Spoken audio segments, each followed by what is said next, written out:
Hi guys, it's Kathy. How are you? I'm so sorry this took so long.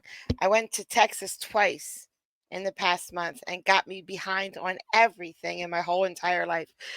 But let's see, it's 7 o'clock now. I have 2.5 hours until Judge Fleischer comes on ish. He comes on whenever he comes on, he's the judge. So I'm gonna try to get this Kelly video in today, right now, and I have off today. So if I can, I'm going to do 13 and 14 today. We're almost near the end. We got to get this done. It's funny because when I'm recording the video, I'm like, "Oh, this is really good. This is really good. I like this." But then when I'm doing dishes and going to work and getting content, I'm like, "Oh, I got to get Kelly video. Maybe later, maybe later." But I have to get this down pat, how to get videos out quickly because I have a huge project coming up next, which is over 400 videos long. Huge project. And I can't go in a month in between videos for this huge project, or we'll be at it for years. So I got to get this better. I got to get better. Feel free to comment me and tell me I suck anytime you were waiting for a new Kelly video. It would actually be very helpful. Thank you so much for watching these Kelly videos with me. I mean, it was the first video was really good when she painted that story, but now I'm sort of into it, and I'm sort of wondering what's going to happen in these next couple videos, testimony wise, because the defense hasn't come up yet. The defense just has been asking questions about what the prosecutor put up. So now it's the defense's turn soon, and we'll get to see.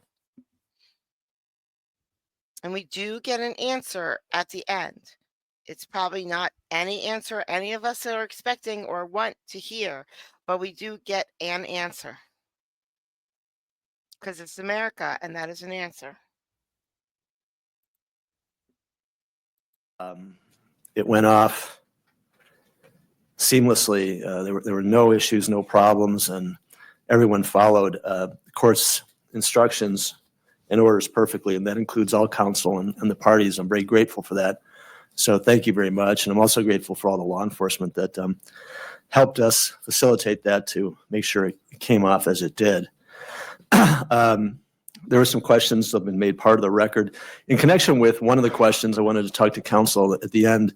I was a little confused. One of the jurors asked a question, and by the way, we obviously had the court reporter there. We took a lot of this down as needed. But the final question was, who is the man in the white green shirt? And we tried to clarify. First, we thought he was talking about the deputy court administrator who was there, and then we thought he was talking about a student intern we had there for demonstrative purposes if needed. And then it turns out he was talking about Mr. Larkin.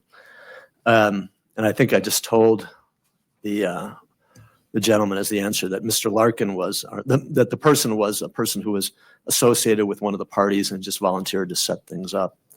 When I thought about it later last night, I thought maybe the juror was thinking that that person, Mr. Larkin, was someone who was affiliated with the Kelly Ranch, and he was working there or something there, might have been there. But anyway, does any party want me to clarify that at all? I'm just not sure if he was just curious who that person was, but I did have some, again, you speculate about what someone might have been asking, and I thought, well, maybe he thought that was someone who might have been there during the events in question. I don't know. Your Honor, the state would request that we tell the jury that it's Ms. Kelly's attorney.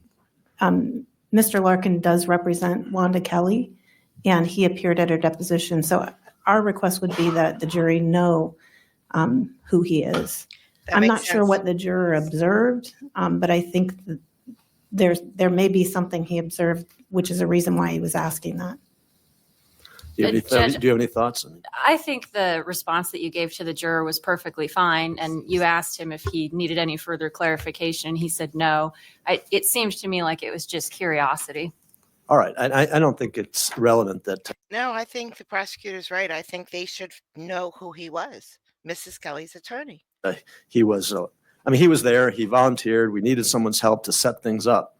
so that when we went out there with the jurors, we left here about 1:15, 1:30, and we got out there, that things were set up and ready to go. We didn't have to set it up out there. And counsel had been out there and identified the locations that were agreed upon, and that's what he did. So I don't think it's relevant who he was, except to the extent that he wasn't someone, I think, who was there, as a resident of the Kelly property. That that was my concern. But if you're not concerned about it, then that's fine. We'll just leave it. So. Yeah, I think the juror would have followed up if there was something else. All right, very well. Then I won't make any additional record on that. I will make the record. I've got the 1 through 15. I think we should file this and make this part of the record. These are the 1 through 15 are the identified locations to which the jurors were taken. And 15 is the second pump house barn. And then I'm just going to write in here 16, which is we drove to the end of the border wall. Okay. And Your Honor, the state requested that the deputy court administrator take photographs of all of the locations. I'd like those to be part of the record. So I wouldn't have an objection to the witnesses having those photographs. I'd be willing to stipulate for the jury to have them, but I certainly would like them admitted just for the record so that the appellate record is clear on what the jurors observed. And I would just want to see those first. Sure. Okay. We can make that happen. I'm not too concerned about that because we have this map key to what they saw, which is 1 through 16, and it identifies everything they saw. And each of these locations, 1 through 15, that are on this list, the locations that they saw have been identified numerous times in the record so far during the trial.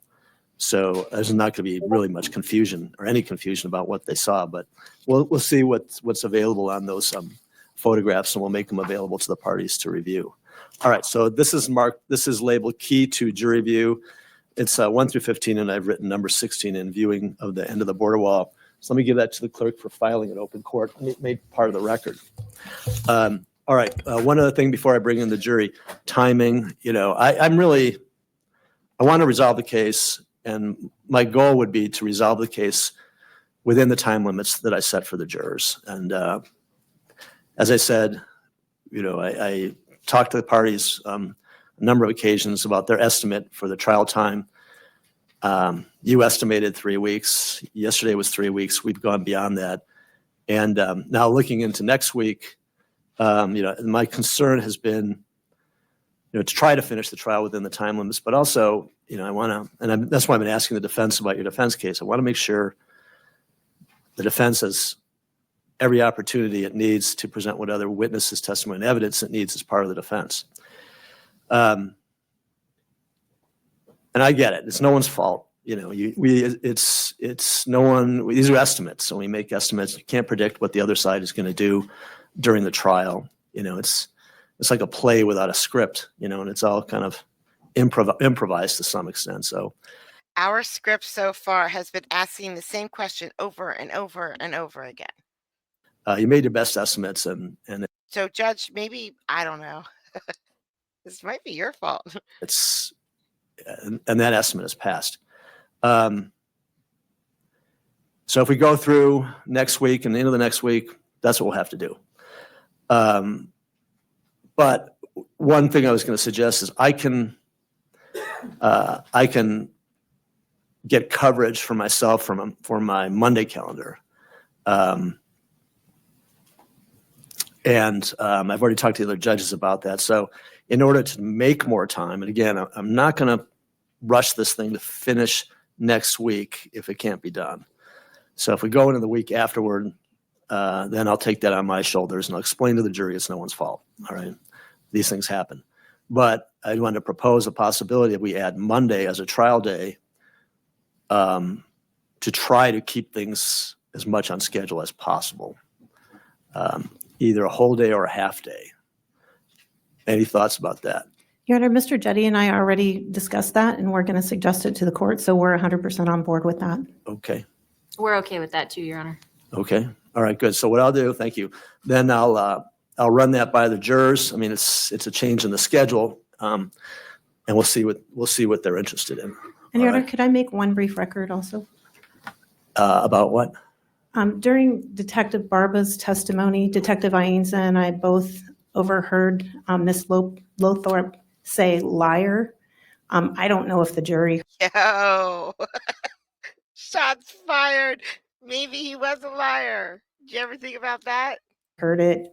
I just have some concerns, and I just asked the court to have that in mind, that is a potential issue. So Why? I'm sure there's I a didn't. recording. I didn't hear it, but that doesn't mean it didn't happen. Right. We're all focusing on different things at different times. But Sure. but was there a particular point? Then I can't remember exactly what, I think it was when the witness was talking about trauma observations. Okay.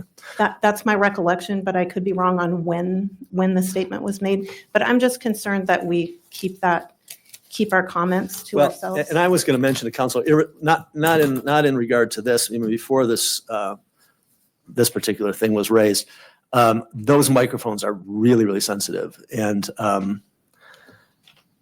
you're free to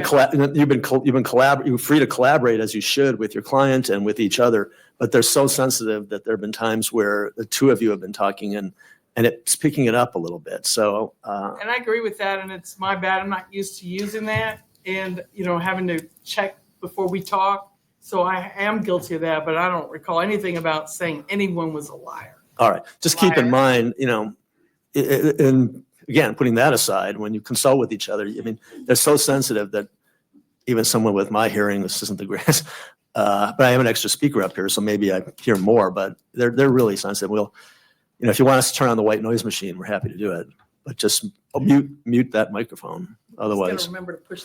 yeah, I have the same problem. Okay. Anything else before we bring the jury in?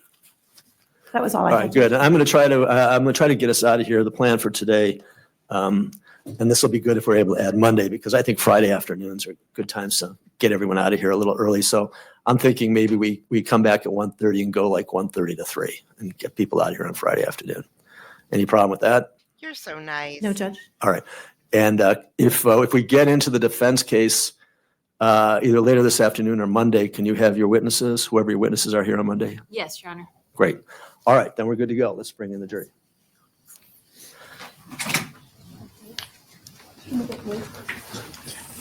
Oh, and Your Honor, we were going to recall with the agreement with counsel Liz Huerta just to get her finished up, if that's okay with the court.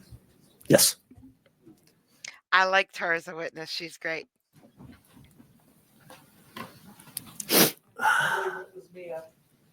What's that? That's fine.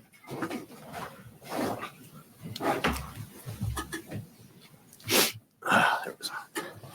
Blow your nose, Judge, or I'm going to Anybody get get sunburn comments. out there?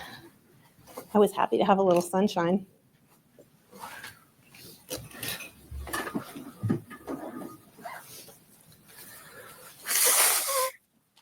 Thank you for blowing it into the microphone, but at least you blew your nose. Everybody get your taxes filed? I haven't. I have. I'm going to get an extension. What's the date today? Today's the 12th. They're due Monday. Oh, yeah, they can get an extension. I think he's gonna, he filed it for me, but Oh, you got a person doing it now? I'm one of those ridiculous file in February people. Of course you are. Of course you are. he's right.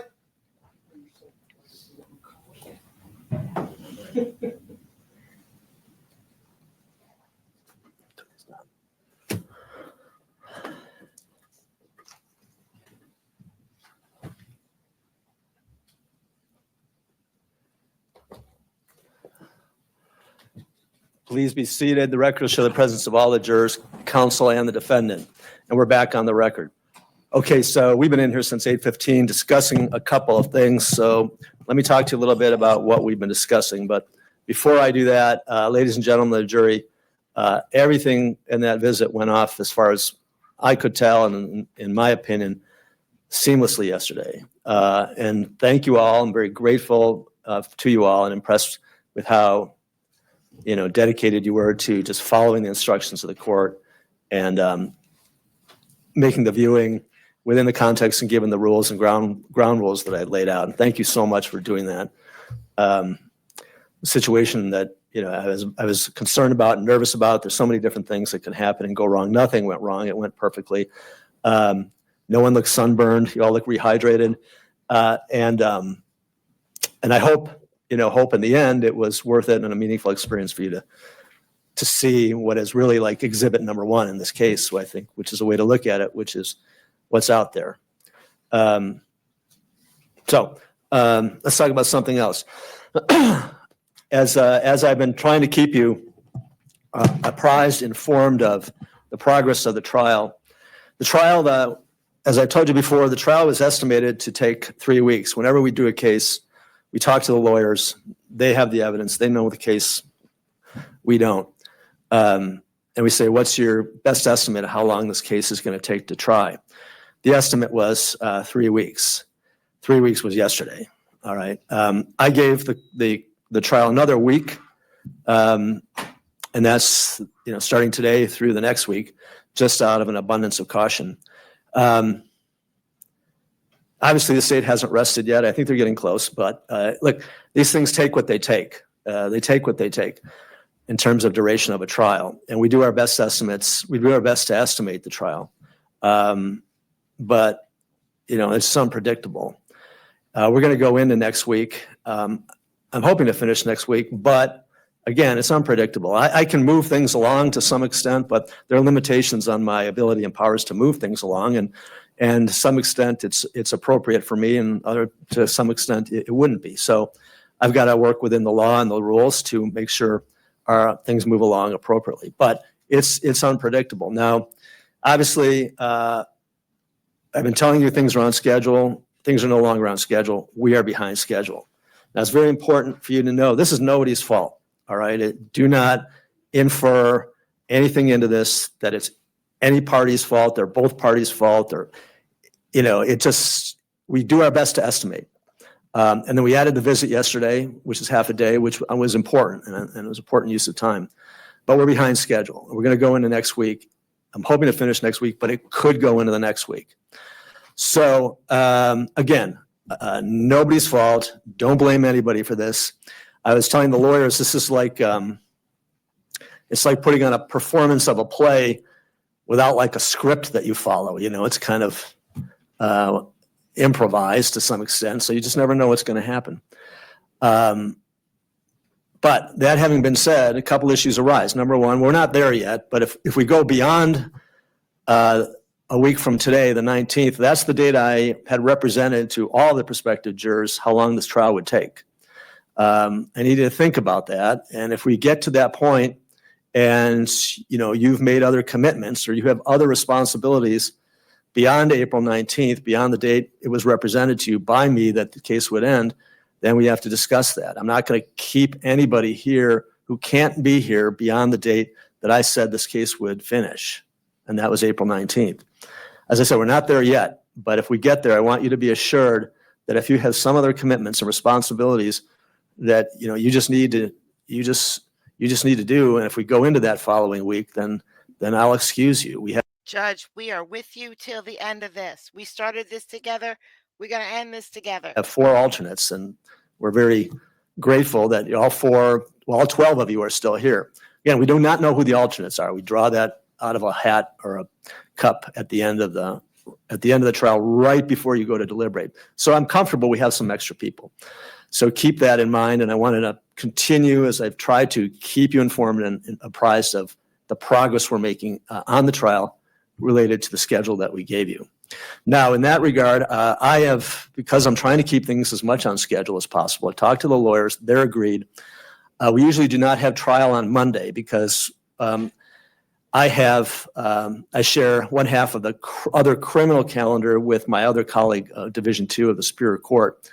And that judge does her hearings in the morning, and I do mine in the afternoon. And so we usually take Monday off. I've talked to my colleagues, the other judges, And I said, I really would like to try to rearrange my schedule, open some time up to give some more time to this trial to keep things as much on schedule as possible.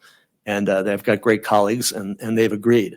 So they can cover my Monday calendar. We usually do it in this courtroom, but holding cells here, but we can do it in another courtroom. So long story short, we can have trial on Monday. The lawyers are in agreement. They're available. They understand the situation, and they're willing and eager to go ahead on Monday if possible. But that has not been a scheduled trial date.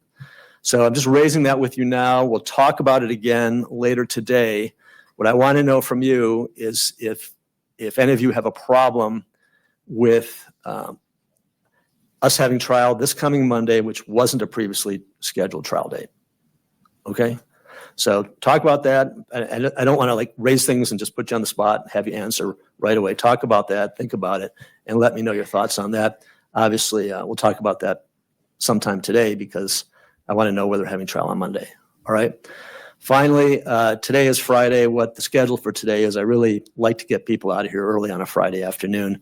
So we're going to go through the morning. We'll come back after lunch, and we'll go about 1:30 to 3, depending upon where we are on a witness. And then my plan is to hopefully adjourn for the day at 3 p.m. this afternoon, more or less. All right? Any questions about any of that so far? All right.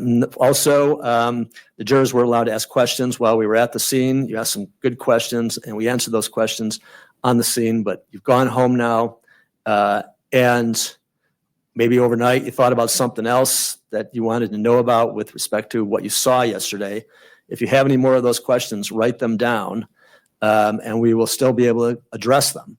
What we're going to do this morning is witness Liz Huerta, right? Liz Huerta, Yes, Your Ms. Honor. Liz Huerta, who's the dispatcher. As you may recall, she didn't finish her testimony in her cross-examination because she had a personal matter that she had to attend to yesterday.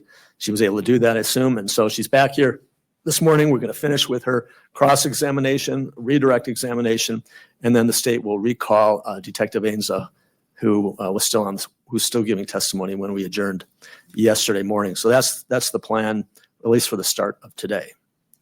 All right? Good. Thank you. And then we can have the witness retake the witness stand. Thank you.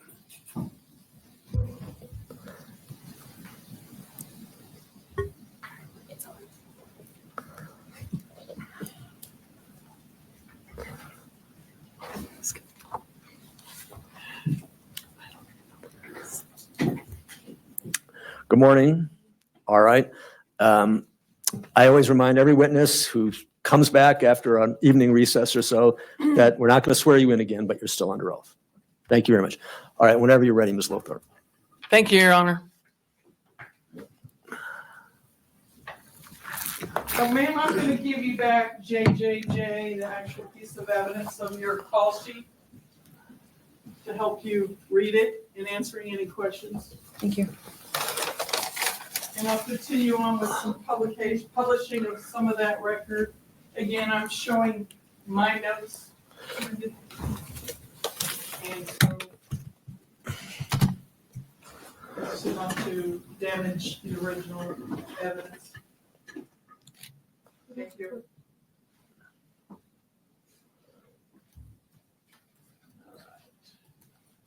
I think we're getting a feel for what's going on, yes, as we proceeded through this, when you were testifying, different officers responding and dispatch acknowledging that. Is that correct, as we move our way down this page? And I'm on page 3 of the second incident, which will be number 61 on the bottom. Are you on that page? Yes. Thank you, ma'am. All right, and at the top of the page, starting at 1924 hours, this is a continuation of the page that we were working from. And so we're now into the evening, correct? Correct. Just to put everyone back where we were. And I'm looking down here where I have it highlighted for me to reference for January, let's see, for 1, 10/12, 10/15, for first degree homicide, admitting to shooting at the people. What is, again, I don't think any of us memorized it very well, but 1012 and 1015. 1012 is male subject and 1015 is prisoner. Okay, make sure you speak up a little bit into that. 1012 is male subject and 1015 means prisoner. Okay, so we got a prisoner at 2121, correct? Correct. And so that's 9:21 p.m., correct? Correct. Is anywhere above it noting an arrest, a detention, to take, on this page at least? Was there anything above that? Yes. Okay, could you reference that? Where would that be? At 1953, it says 11012 detained per 158. 158 is Sergeant Abraham Pacheco. Okay, I'm pointing to it on the overhead. And is that the right location? Yes. All right, state it again now that I've located it. And so you got 1:10:12. What is that? Detained. All right, so meaning one person detained, Yes. okay? For 158, what's that? It's Sergeant Abraham Pacheco. I'm just putting a little line there to reference it. Okay, and so that time is, what time is that in regular time? That's going to be 7:53 p.m. Okay.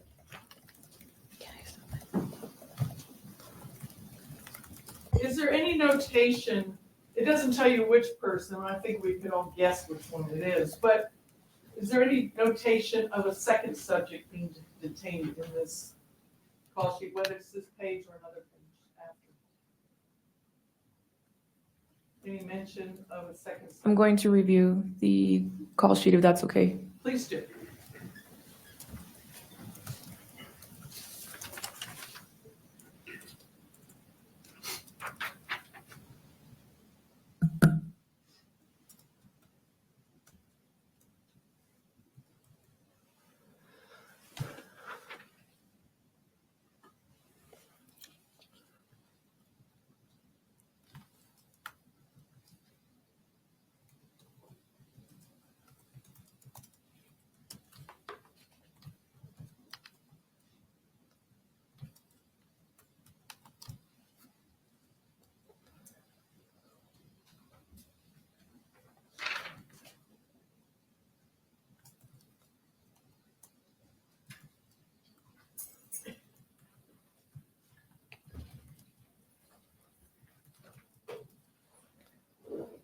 No, there's no mention of another person being detained.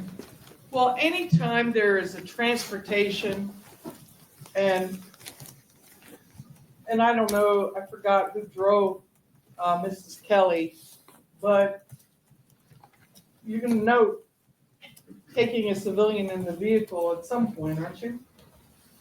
Yes, Okay, and you don't see it at all? I do. You asked me if there was somebody detained. There was no other subject detained but Mr. Kelly. Okay, where is the entry of the transportation of Mrs. Kelly? What's the first thing that's stated in?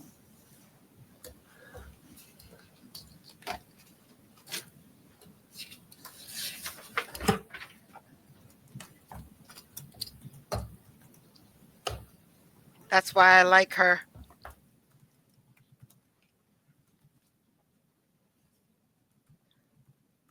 At 2122, it says 158 will do the transport and will interview the 101.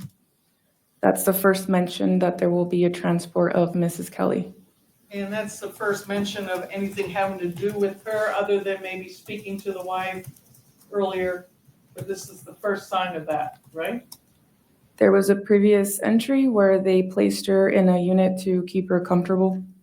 Okay, can you show me where that is?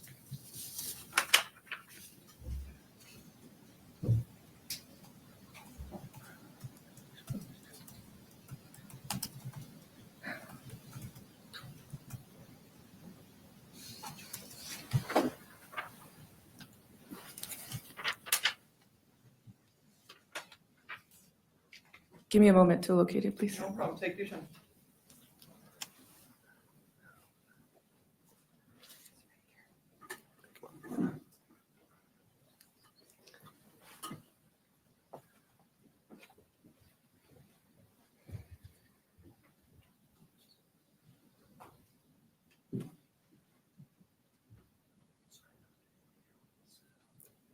At 1951 on page 60.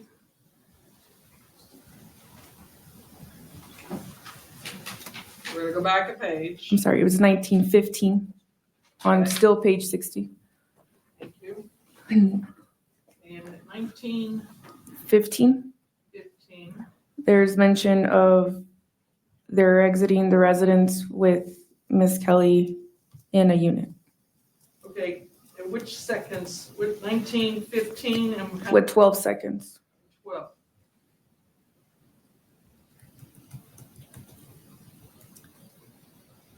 All right, go ahead and tell us what that sentence says. Exit 42 101 with us in unit. Okay, now put it in English for us. Exit residence with female subject with us in unit. Okay. Didn't say comfortable, does it? Did you just put that in there? I apologize. I recall the recordings. There was a transmission from Sergeant Rodriguez.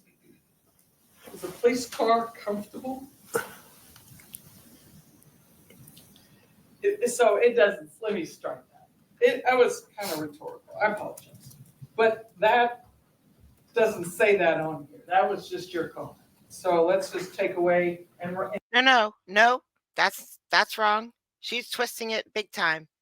She didn't ask her what was in her report. She asked her about Miss Kelly being detained, and Miss Kelly wasn't detained. She was put in the car for her comfort, and she knows this because she heard it over them chatting. So just because it's not in that report doesn't mean that she didn't hear it from somewhere else. She didn't make that up. She didn't just insert that. and tell us what it says here. You want me to repeat? Yes, Exit residence with female subject in unit. okay. So we have that at 1915 hours.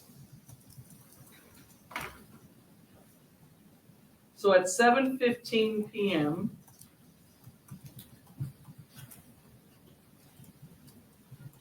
And then the first mention of arresting, detaining Mr. Kelly was where? Back on the next page or on this page also? On page 61.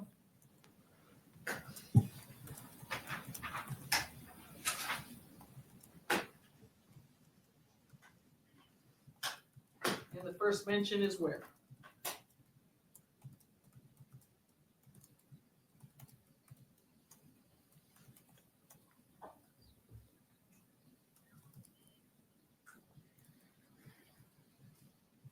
It will be at 21:21 with 38 seconds.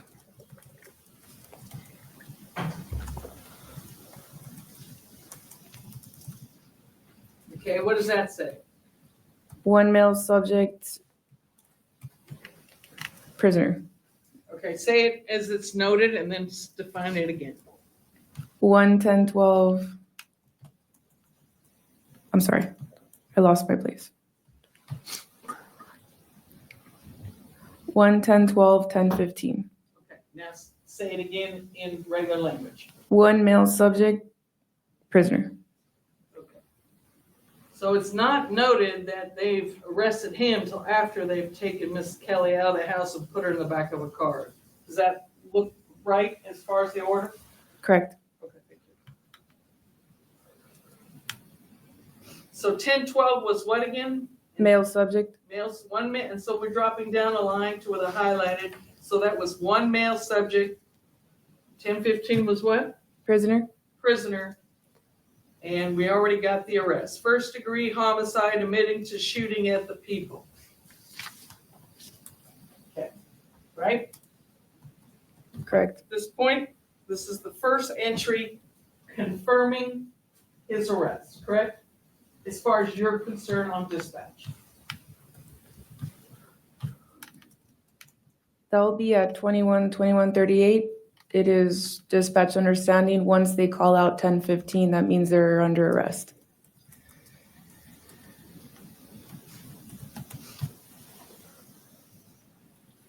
And which one are you pointing to? 21:38. Once they say 10:15, that means they're under arrest, one And prisoner. within seconds, we get this narrative, right? Correct. Okay. So they kind of go together, but one's one entry. Are they different people stating it or same people or what? It's the same person. Okay. So first we get an arrest and then we have the reason for the arrest, Correct. in essence, making it simple. Okay.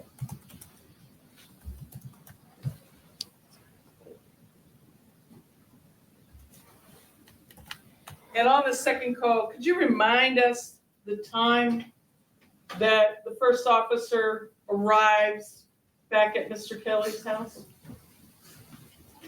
For this call? Yeah, this is the second visit.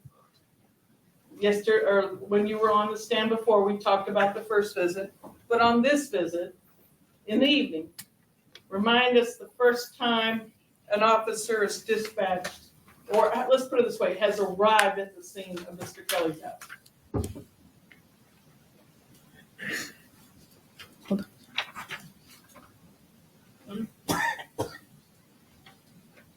Let me locate that. Take your time. It'll be at 18:06 and 54 seconds on page 59. 18:06. And then we have them arrested by 21:21. And 18:06 is when someone arrived, right?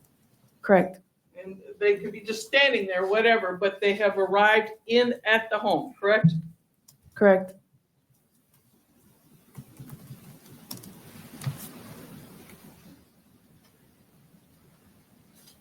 Okay, I just made a note of that on top of the page. And we're gonna put officer arrived. And that was the sheriff, right? Correct. And then we're gonna put DEF for defendant arrested. And we have the county attorneys arriving that evening around 10 or ish, 10 p.m., correct? Correct. We have George Silva and Kim Hunley at the scene now, correct? They arrived at 21:30. The one you're pointing at is Kim Hunley 98. 98 means finished, done, clear scene. Okay. And so when was it scene cleared? What time? Right there at 22:10:41. That entry, CA George Silva 98, CA Kim Hunley 98, that means they cleared the scene. Oh, so when did they arrive? They arrived at 21:30 with 0 seconds was CA George Silva 97. 97 means arrived. We're on the same scene. page? Correct. Okay, give me the time again. 21:30. Thank you.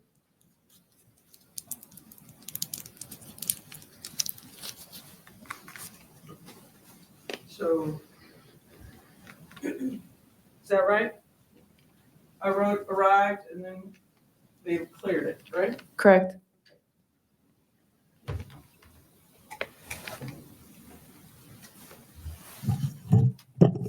So they were there for about 30, 40 minutes. Does that seem right?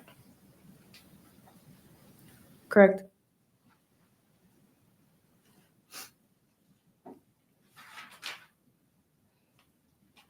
All right, I'm gonna turn the page and just see if there's anything on here. What's mostly happening here? We're getting search warrants.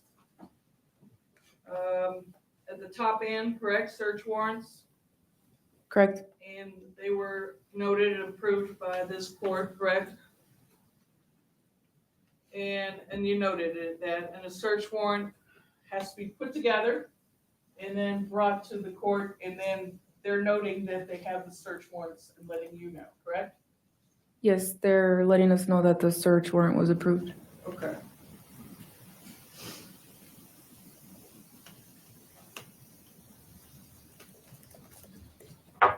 And then we have crime scene there. What time was that? What's this one? Crime scene here with the 450 has been shut down. We're clearing. What does all that mean? It says crime scene here with the 450 has been shut down. We're clearing 1942.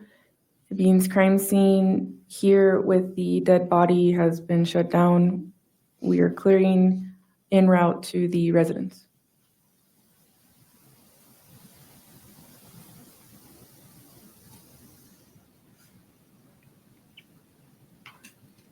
And then we have a section here about taking whatever evidence and taking it and securing it. We have some chatter on that page about the deceased. Do we have a time when they came to get the deceased from the scene?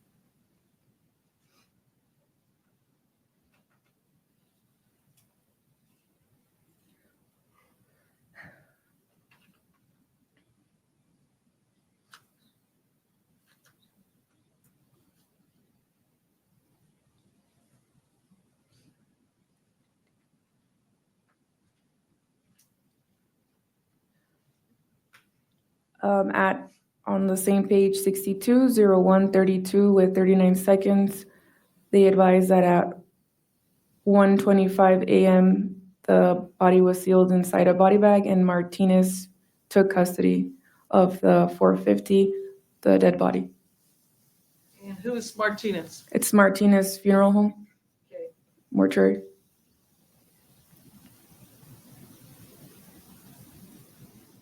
I just made a note, deceased removed at 1:32 in 39 seconds, correct? Correct.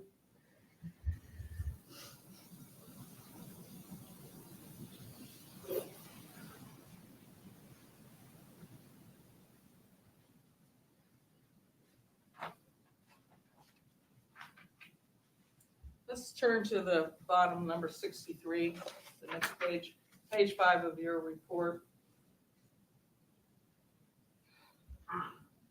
There's some comments in there. So the first paragraph, Border Patrol called advising the homeowner called advising he shot something. He shot something. So dispatch did receive that information in all fairness, correct? Correct. And then it went to all officers that this person, Mr. Kelly, supposedly admitted or confessed to shooting at this, and or it was taken to that level, correct? Everyone is informed that he admitted to shooting the deceased, correct? I do not recall what the dispatcher put out on the radio Okay. with But we this call. see- I apologize for cutting you off. Go ahead. Like I said, I don't recall what the dispatcher put out to the deputies on this call. Well, we saw something on your last visit where O. Rodriguez blasted it out also, correct? Remember that? Yes, he was requesting to confirm if those statements were made to Border Patrol. Okay, can you reference that back to me?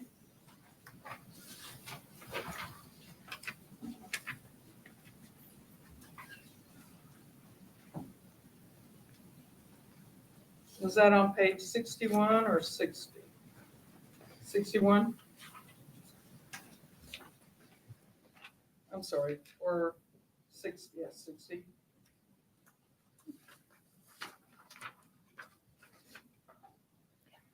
I'll let you locate it. You probably can read it better. Thank you.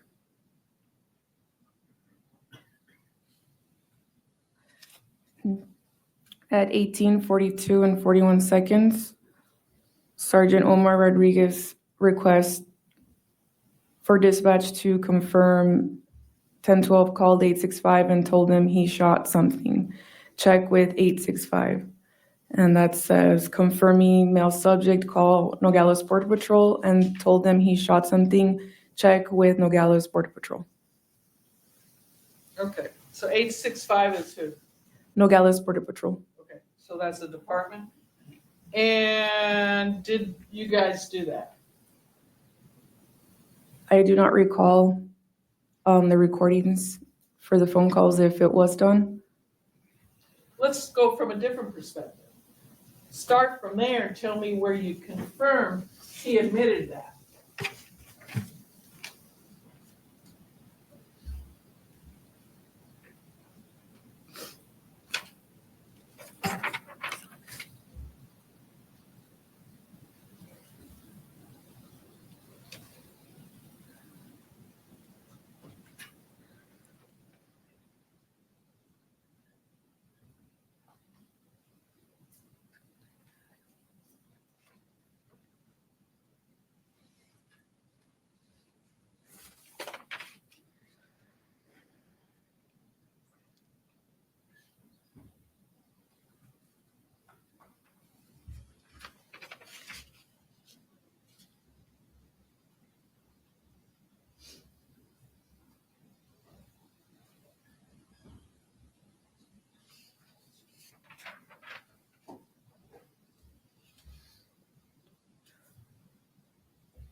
There's a note at 19:52:08 seconds.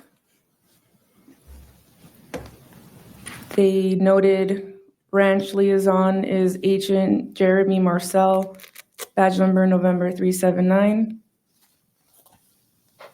I believe it's Logan, how you pronounce that name, will send an email with contact Okay. info. So we still don't have an answer yet, whether the subject did or did not confirm admitted, right? That doesn't give us that answer yet, correct? Dispatch is not aware at this time. Okay. So is there anything after that that would say, yes, he admitted, or no, that's not accurate?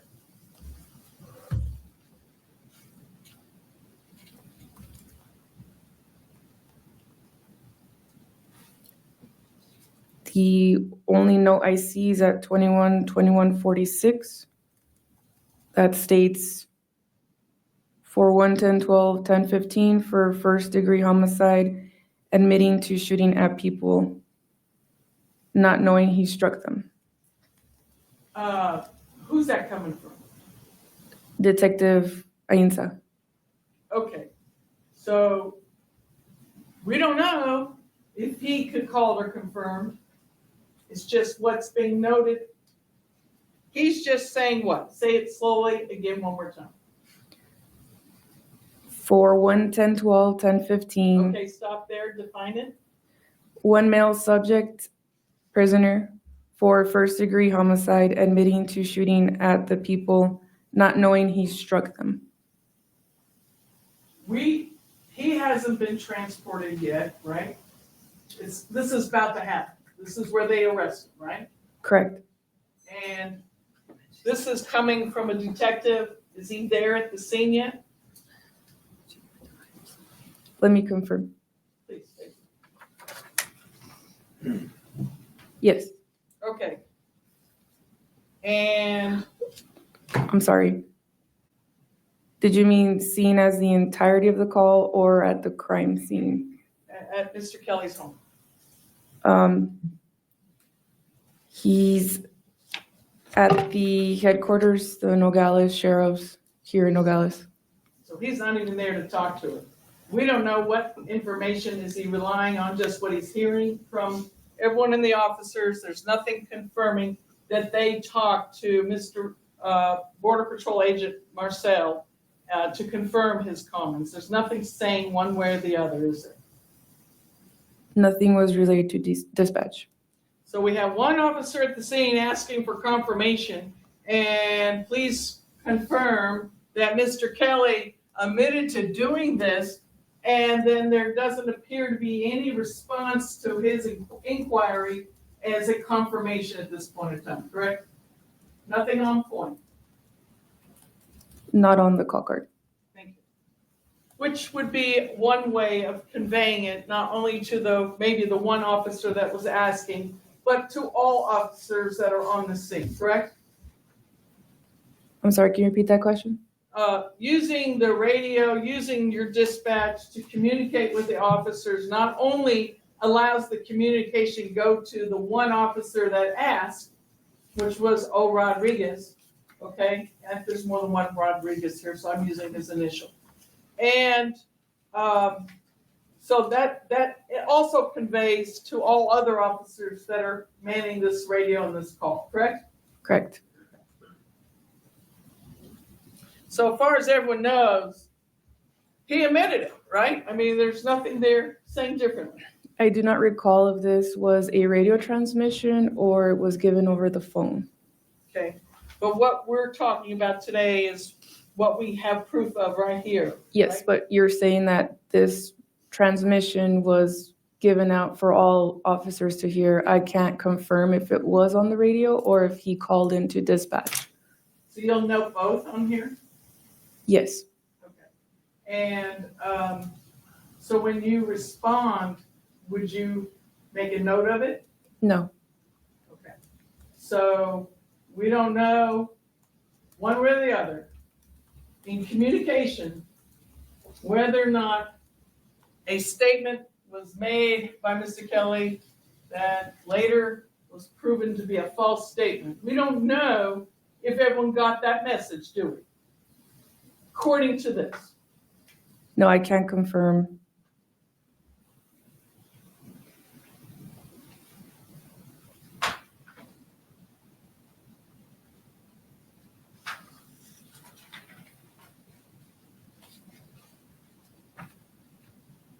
So before Mr. Kelly is taken to the station, we know he's been arrested or detained, which is an arrest. He's not free to go. And Detective Anza is at the station, never made it to the scene at this point in time, correct? No, Is correct or not correct? not correct. Okay, confirm. You what are I'm wrong. stating that Mr. Kelly was arrested at the scene and Detective Ainsa was never on scene. I think I said that, but you might have said it better. Thank you. All right, going back to the notes on the bottom, which is your page 5, marked as 63 on the bottom.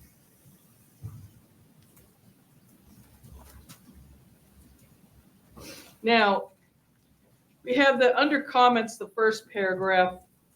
Where's this paragraph coming? Border Patrol called advising, the homeowner called advising, a homeowner called advising he shot something at the address of the home, I guess. Okay, where did that first paragraph come from? That's me typing in what I received. I received that phone call of Border Patrol advising of this message. And again, that was not Jeremy Marcel that called you, correct? Correct. Do you recall who it was? I do not recall. Okay. Then at 18:04 and 22 seconds, made contact with RP, reporting person, right? Now, which reporting person are we talking about at this point? Because I think we overlapped names the last time we talked. Who's the reporting person? George Kelly?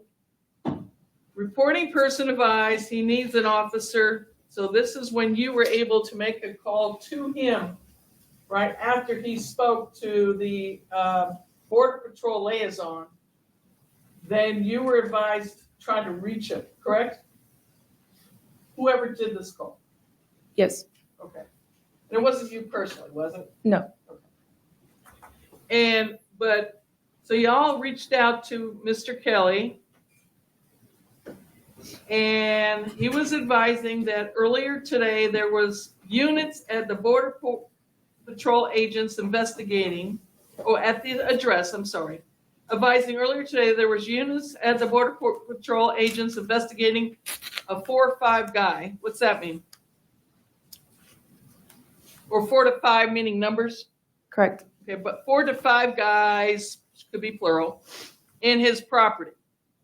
I advised him I was familiar with the incident, so that person that took the call or called him was aware of the earlier call. Correct. Okay, which was that 2 p.m. call, correct? Reporting person, Mr. Kelly, advised he cannot remember deputies' names. However, he remembers it was 2 females and 2 males. Reporting person was evasive and was not willing to give me any information as to why he needed a deputy. Reporting person told me, so he did say he needed a deputy, but he was being evasive on the phone as to why. Does that sound about right, what's going on at this point? Correct. Reporting person told me that he knew anything he said could be used against him. So we know now that he knows there's a body. And you're whoever the dispatch was that called him, trying to get information from him, correct? The reporting person, is that correct? I cannot confirm if my dispatcher knew that there was a body. All right, well, let's keep reading. Reporting person advised he just saw something about 15 minutes ago. I asked if there was a need for any medical, and he stated EMT cannot help. Okay? I asked reporting person to give me more context as to why he needed a deputy. I told him it was for deputies and his safety. Reporting person made reference to an incident which occurred, as he said, last spring. There was a female deceased in a vehicle near the area. It was just down the road from him, another incident. And did you have a chance to listen to the recording? Which This recording? Yes, Okay. And that dispatch acknowledged that she was aware of that other incident, right? So correct. she knew he was referencing a dead body that was found on the property right next to his property. Okay? And she knew that, right? According to the recording. She said, I was familiar with that incident. She confirmed she was familiar with the incident, not confirming that there was a dead body. She was familiar with the incident. It is the same situation as that. Reporting person advised it was the same situation. He stated a body was found. And what is this? NAM/George Kelly. Is that Name, George Kelly. okay? He is sure EMT or ambulance cannot help anymore. Reporting person does not know who it is. Okay. And that's recorded, this summary of this, right? Correct. Okay. And then we drop down to the next note.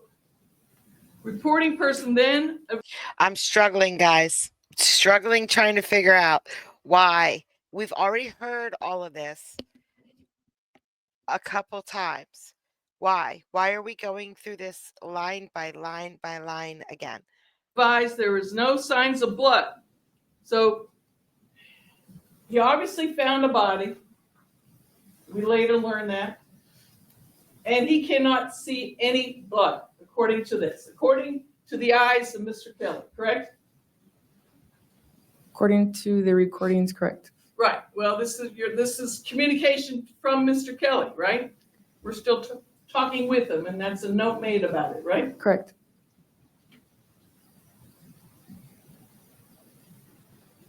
And then he says, and it might be an animal laying face down. There was a little bit of not a mineral, not a vegetable, whatever, but an animal. He was being evasive, right? You remember that call? I remember him saying that. Yes, correct. Okay. We won't go. Reporting person kept telling me if I understood what he was saying. He's trying to tell the person, the dispatcher on the phone that made the call to him, he's trying to hint about it, right? But he's not being straightforward about it, correct? Objection calls for speculation. Sustained. And then let's see, then we go down to the next note, and we're at 1845:04. Initial call at 1440 hours. The U.S. Border Patrol advised they got a call from the rancher who advised they were shooting at him and he was shooting back, right? Correct. Okay, and that's, who made that reference? That's dispatcher Alexis Ciriol. I'm sorry, say that again? Dispatcher Alexis Ciriol. Thank you. Okay. So someone put a note in there saying, I remember that earlier call, and this is the info that we also have, right? Yes.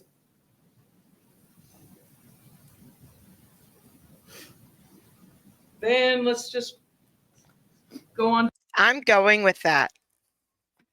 I'm going with, I believe that he said he was shooting back. I'm going with they didn't just pull that out of the air.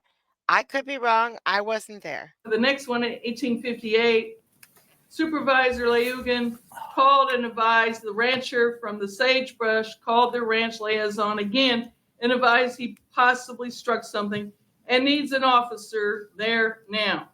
So here is a transmission of something that got jumbled up somehow and wasn't the actual statement made to Border Patrol liaison Jeremy Marcel. And here is another note of supposedly him confessing, correct? Objection, Your Honor, compound. Sustained. You can ask other questions if you break it down. Thank you, Judge. So who made this note? 1858, I'll reword it. Again, dispatcher Alexis Ciderol. Okay. This did not come directly from the ranch liaison, did it? The note, no, states Supervisor Ligon was advising her, the rancher from Sagebrush. Okay, so now we have Supervisor Leugen. How's that help you out a little bit? Took me a bit. Now we have a name where the source is coming from that conveyed an inaccurate statement. Objection, Your Honor. And that could be where the other sources are coming from, right? Objection, Your Honor, calls for conclusion and also compound. Sustained as to the form of the question. Sergeant? Sorry, sustained as to the form of the question. So we have a name now, Leugen, could have been the source of this inaccurate information, correct? Same objection, Your Honor. If she can answer. He is the supervisor talking at the time with Alexis Ciderol. I cannot confirm if it's the same supervisor that reported it on the earlier call at 1440. And we don't have any other names noted in there of contact from Border Patrol, do we? Correct.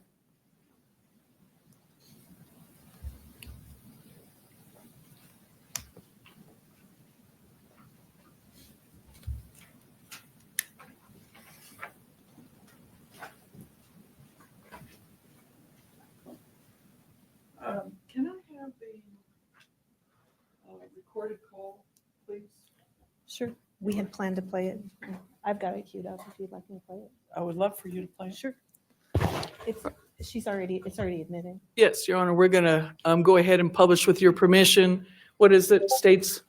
It states 56, and Your Honor, we have copies of the transcript for the jurors. It is a little difficult to follow. You want those passed out? I have no objection. All right. And 56 is in evidence. Did I hear you correctly? Oh, we provided them to the JAA this morning, Your Honor, in anticipation of playing this. And this is an exhibit already in evidence? Yes, sir, it just wasn't published. All right. And again, I think I've heard this call before. It's a relatively brief call. It is. And so you're going to hear the recorded part of the call, the recording of it. You're also going to be given transcripts. There you go. Oh, there he is. And again, remember the court's instruction. The transcripts are demonstrative only. I think it's all in English. It's no translation. So if what you hear in the recording is different from what's on the transcripts, what you hear is controls. And that's because the recording, not the transcript, the recording is the evidence. Thank you.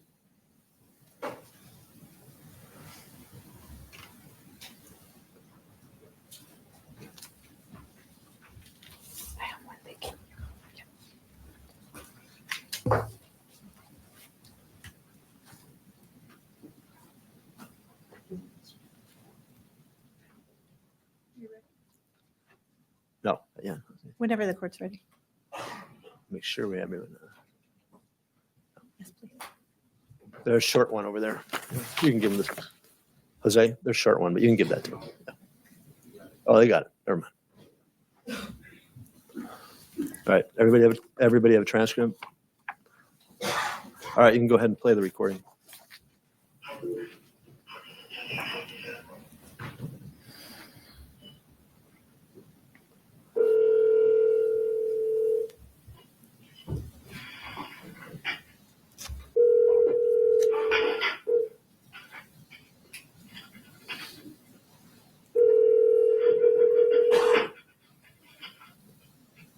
Hello?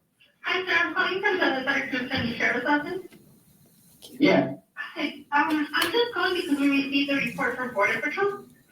yeah. So I was just calling to get more information. So what happened? You're gonna have to send, an officer out here. Okay, what's going on? I can't, I'm sorry? it's very serious, ma'am, and I can't I'm not gonna talk over the telephone. Okay, I understand it's serious, but I need more context in order to send a deputy. Okay, fine. It's gonna be, Go ahead, you can talk to me, what's going on? yeah, I know I can talk to you, but you're responsible for what I say and I'm responsible for what I say. Can you give me a little context of what happened, what's going on? You told them I'm not not- to I'm- what did you shoot? Oops, pardon me, Your Honor. That. I didn't shoot at I haven't said I shot at anything. Okay, well, this is what Border Patrol told us, so that's why I'm just asking you. Yeah, y'all guys, the Nogales Sheriff Department had 4 or 5 guys out here this afternoon investigating a Border Patrol drug running in. And I don't know if I can't remember the officer's name. There was 2 gentlemen and 2 young ladies. And they third, you know who I'm talking about? They came out to 100 Willow Cross Circle. You mean for my deputies, correct?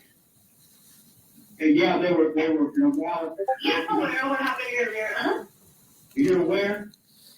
Okay, then they're aware of what happened, and, I don't wanna get you in trouble, and I don't wanna get me in trouble, but I don't wanna break the law or anything like that.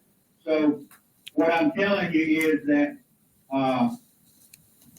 we need a sheriff deputy out here, 100 Willow Cross Circle immediately, and that's all I can say, ma'am. Okay, is anyone hurt? I need to know, because if someone's hurt, I need to send an ambulance too. There's no,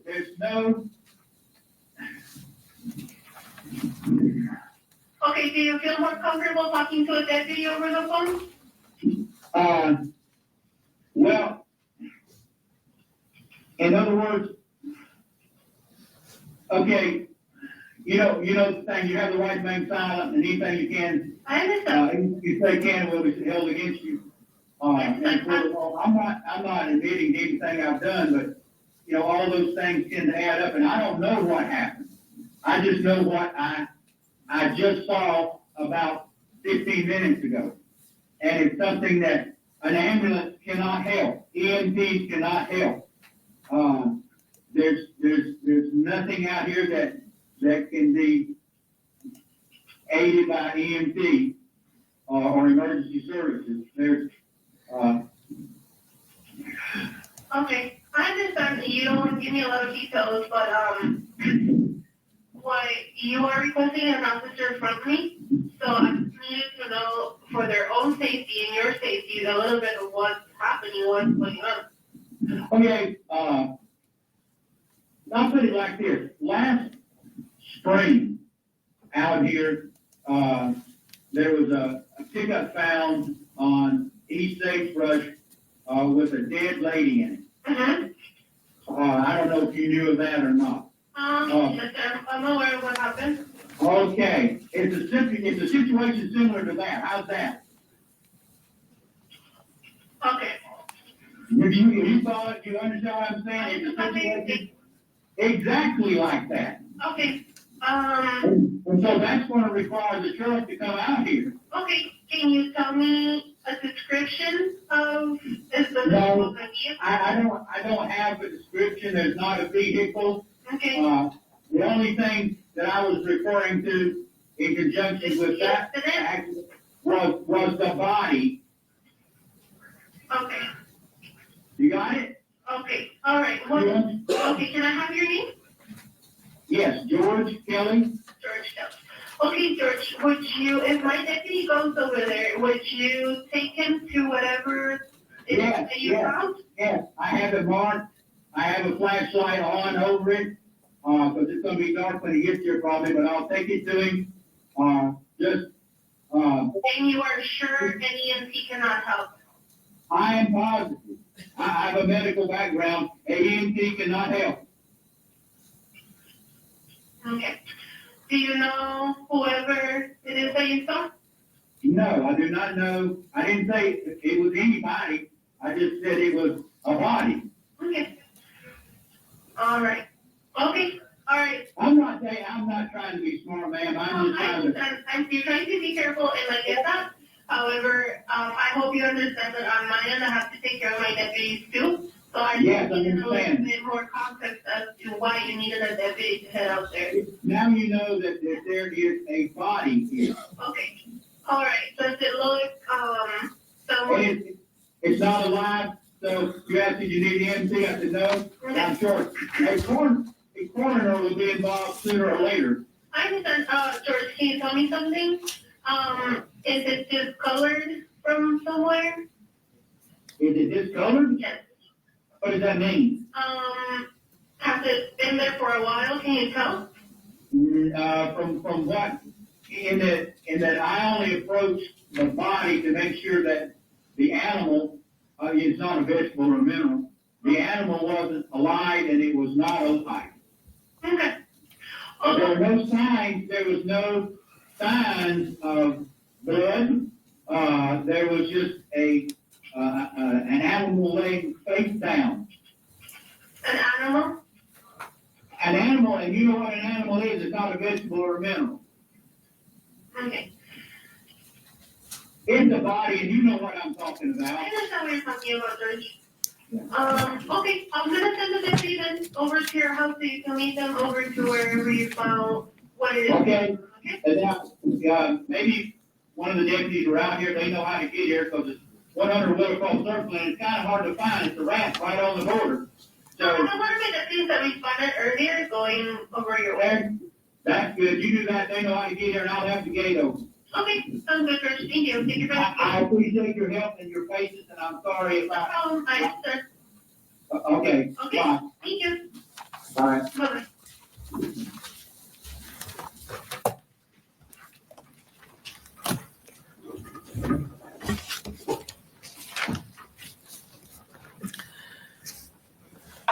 So dispatch hears him denying any omission from shooting at something, at whatever the subject was, the deceased.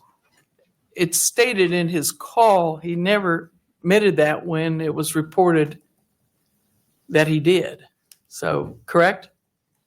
Objection, Your Honor. I think that calls for a conclusion. Well, he never admitted, I'll reword he it. never went, I'm a little confused, a little vague. I'll when- reword it. Let me break that down. That's my bad. Sustained, but you can break it down. Yeah, I'll break it down. Thank you, Judge.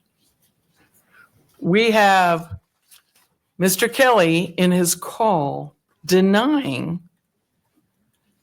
admitting to and telling anyone that he shot at someone, correct? Correct. Okay. And yet, this communication of his admission continues as we noted it through the transcript, the call sheet. We noted that, correct? Noted what? That there was still statements being made about Mr. Kelly admitting to doing this, correct? There was one statement made by Detective Ainsa. Well, we had Rodriguez inquire on that too, right? He requested to confirm. Right. So they already know, they have information that Mr. Kelly admitted to doing or admitted to shooting at this person. And yet, right from the beginning, before you even dispatched, and not you, just your department, okay? Referencing you or your department. Before dispatch even sends the first officer out, he denies saying it. And yet we still have discussion of that afterwards, correct? Same objection, Your Honor. Overruled if she can answer. The first call, we never made contact with Mr. Kelly. It was third-party information. I'm talking about referencing when you did this call, what we just heard on audio, okay? Now we got his words, right? Mr. Kelly's words was the caller on this audio we just listened to, correct? Correct. Okay.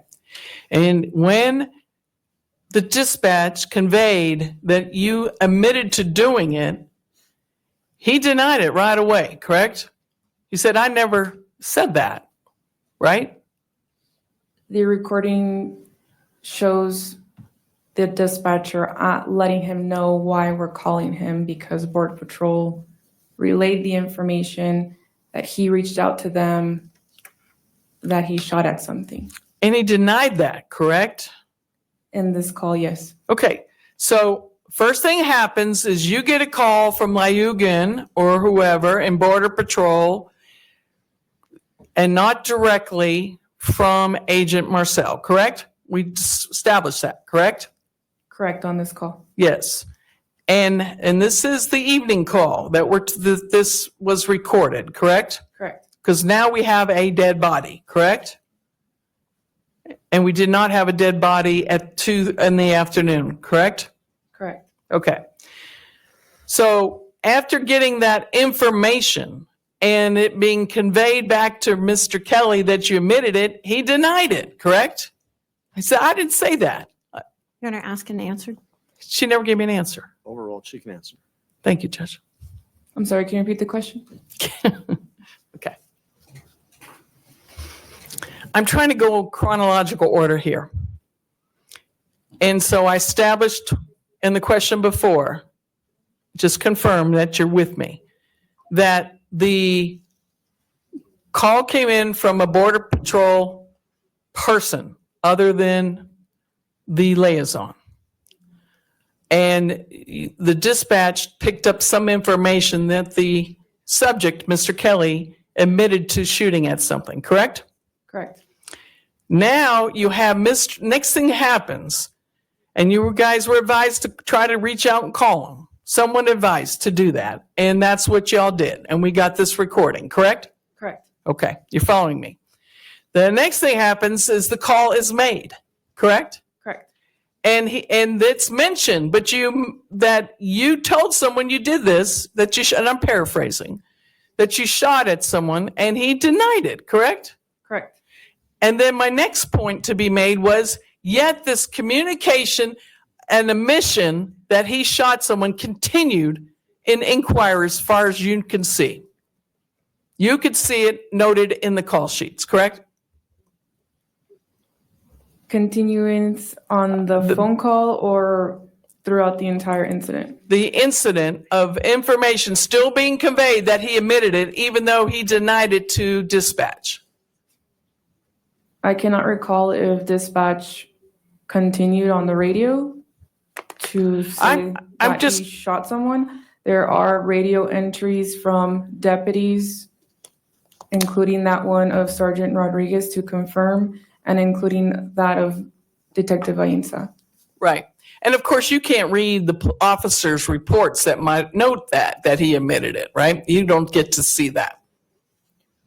I am a record holder and I have access to that if need be for All right. recording purposes. And at any point, did you look to note that more than one officer noted in the beginning that supposedly Mr. Kelly admitted to shooting when that's not what was said? Did you ever see that admission in any of the other officers' reports? I did not read the other officers' reports, no. Okay, so you have access, but you didn't do it. Okay, I No. get it. Did you being you or your department, take the time to let the officers know that he denied admitting to doing it? I do not recall what radio transmission was given by the dispatcher. I'm asking you, based on Mr. Kelly's denial of saying that, did you or have any record in your report here telling everyone that he is denying it? There is no record because we do not document what the dispatcher tells the deputy over the radio. We only document what a deputy is conveying over the radio to dispatch. You documented in the notes, let me go back to the report since you still have it in front of you. On your page 5, You commented, not you, I'm going to reference you as your department, okay? So I apologize, I'm not pointing a finger at you, okay? You are a supervisor, and I'm just using you to illustrate your department, okay? Under 1804, a whole narrative of this call, correct? Correct. And I'm just going to put it on the board just to point this out to the jurors so they know what I'm talking about. And I believe I'm referencing that big fat paragraph right there, correct? Correct. That's the call from Mr. Kelly and a narrative about it, correct? Correct. Anywhere in that paragraph, did someone note that, wait a minute, he denied shooting at this person?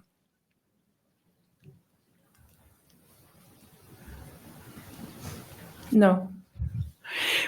Wouldn't that, and again, this is not a blame on you, so apologize if you're the one having to answer these questions.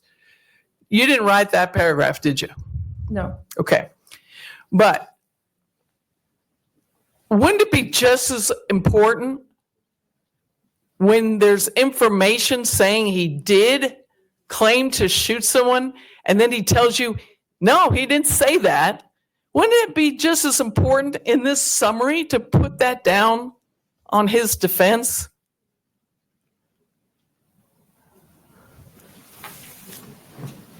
It's a summary. Sometimes things are missed. Dispatch is not 100%.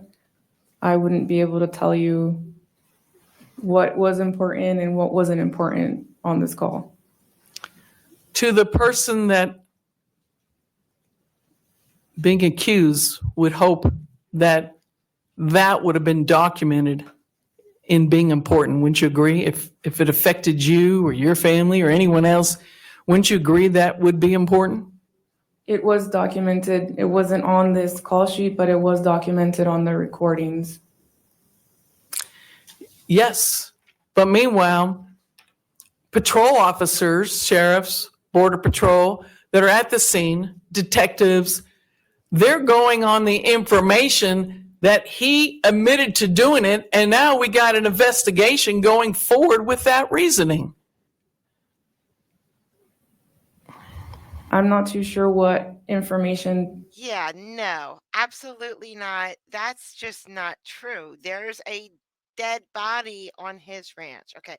All right. Let's think of my house. If there was a dead body in my yard, I live with a whole bunch of other people on this street. So I would most likely be investigated because there is a dead body on my lawn. But other people would probably be investigated too because I live on a street with lots of people. But I would definitely be investigated. George Kelly lives way, way, way far away where there's no roads. There's no public roads to his house at all. There is a dead body on his property. Of course, he's getting investigated. He's not getting investigated because I believe he absolutely said that he shot at them. I believe it. I believe it. But even if he didn't, let's just go with he never said that and someone else put it in there. That is not why he is being investigated because he said those words. He's being investigated because there's a dead body. She's like twisting it. Patrol had. They get in contact with agents that are there. They are on foot. They're driving. They're most of the time are not allowed to look at their computer system while they're driving. They're on foot. They don't take their computer system when they're walking. Therefore, wouldn't it be very important, with that in mind on what you just said, to verbally let the units know that was inaccurate information according to Mr. Kelly? He's saying he never said that. However you want to word it. You could have brought it to their busyness, whether they were driving or whatever they were doing, investigating, and let them know so they could hear it, right?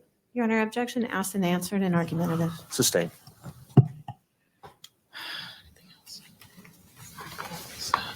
Nothing further. Redirect. Thank you, Your Honor. Ms. Huerta, do you have the transcript in front of you? I do not. You do not? No. Would that be helpful? Here, she can have mine. That's right. All right, I've got my copies before the witness. Thank you. Ma'am, could you turn to page 2, Yes. line 3? Can you read that? I didn't shoot any. I haven't said I shot at anything. In that line, did the defendant deny that he shot at someone, or did he just say he never said that? He said he never said he shot at anything. Now, on your call log, the initial call you got from the first call that day, do you have call detail report 1 in front of you? Yes. What was the initial call from Border Patrol?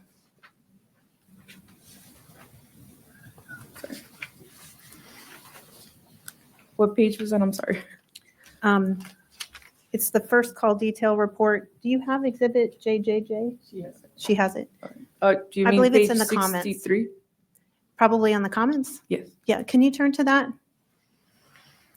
What was the initial call you got that day? Border Patrol called advising the homeowner, called advising he shot something at 100 East Sagebrush Road, but did not want to state what it was. Male subject's number is 520-841-3999. Is that, what's the time of that call? Go back, I'm sorry. That's okay.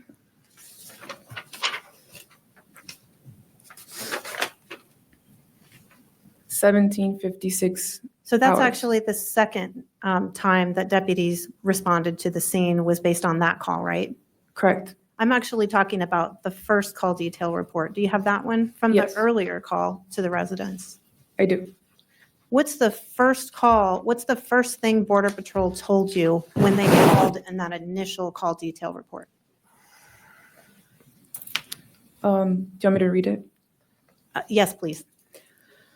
U.S. Border Patrol called and advised of a possible active shooter in the area of 100 East Sagebrush Road. U.S. Border Patrol advised the RP was unsure if he was getting shot at as well. USBP advised the RP's name is Alan Kelly. At 14:36 hours is when the RP advised he thought the group of people that were running shooting at him. And at some point during that call report, did you also get reports from Border Patrol that Mr. Kelly advised he was shooting back?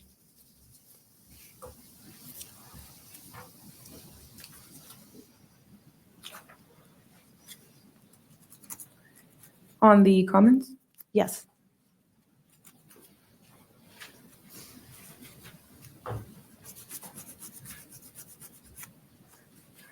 And have you reviewed the phone calls? Yes. So this is the worst it's been. During this trial, every day it sounds like somebody is doing their nails. And I want to know if it's the judge or if it's Mr. Kelly. I think it's one of those two, but I could be wrong. Reviewed the phone calls. I don't see it noted here. Would the phone calls refresh your recollection regarding what happened that day? Yes. And did you provide a thumb drive to the county attorney's office with all of the dispatch recordings and all of the phone calls? Yes.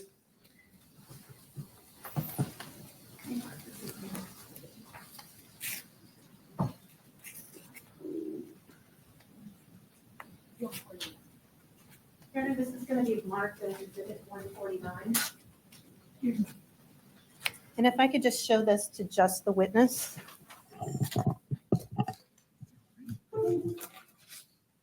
And counsel, of course.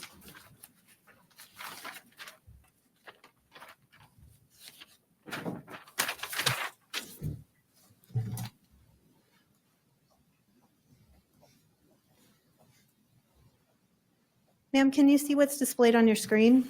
Yes. Does this look familiar? Yes. And I'm gone to another screen with 3 folders. Does this look familiar? Yes. going into the first folder, does that look familiar? Yes. Scrolling through,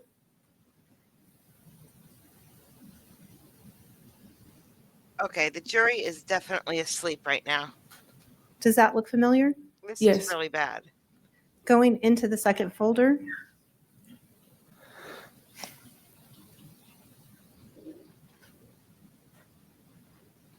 does that all look familiar? Yes. And does this contain all the dispatch recordings and phone calls from the day of the incident? Yes. And would it refresh your recollection to listen? Oh, sorry, one more from the final day. Does this look familiar?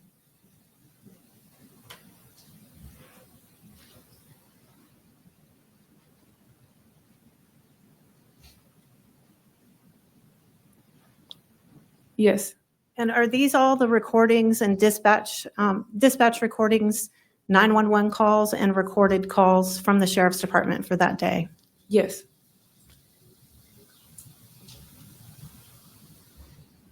And would it refresh your recollection to hear the first call that day? Yes. Your Honor, I don't know how you'd like me to play this for this witness, or if you'd like me to, the witness has laid the foundation. We could certainly move to admit it, and she could listen to it, or we could give her a heads up. What's the evidence? The call from Border Patrol, Where is the evidence? it's on this thumb drive that I have just shown the witness on the screen. Well, I'm going to object because just saying something looks familiar, I don't understand how she could identify this. Sustained is the lack of foundation. Could you tell us, did you provide the documents that I just showed you on the screen to the county attorney's office? I did. And you're the custodian of records for the sheriff's department, correct? Correct. And are all of these records kept in the ordinary course of business? Correct. And have you actually reviewed the calls from Border Patrol? Yes. And do you remember the call right now as you sit here? Yes. Do you remember all the details of the call? Not all the exact details, but majority, yes. Okay. Would it be helpful to hear the call to refresh your recollection? Yes. Your Honor, I believe I've laid the appropriate foundation that this is the information she provided to the county attorney's office on a thumb drive. Your Honor, she said it would be helpful if she could review it, but that doesn't mean to review it in front of the jurors until she has a chance to review it. Well, she said that she remembered the phone call and maybe not all the details. So I think the proper way to do this is ask the questions. Let's see what she can remember and let's see what she can't remember. She may remember enough or sufficient amount or all of it so that we don't need to refresh her recollection. So Sure. you can ask questions. So the objection is sustained in part. Ms. Huerta, do you recall if Border Patrol told the sheriff's department on that occasion that the defendant indicated he was being shot at and that he was shooting back? Yes. And was that contained in the call? Yes. And was that the first call of the day from Supervisor Leyugan from the Border Patrol? Yes. Does anything that Mr. Kelly says in his 911 call dispute that initial call? Let me turn you to page 2. I didn't shoot at any, I haven't said I shot at anything.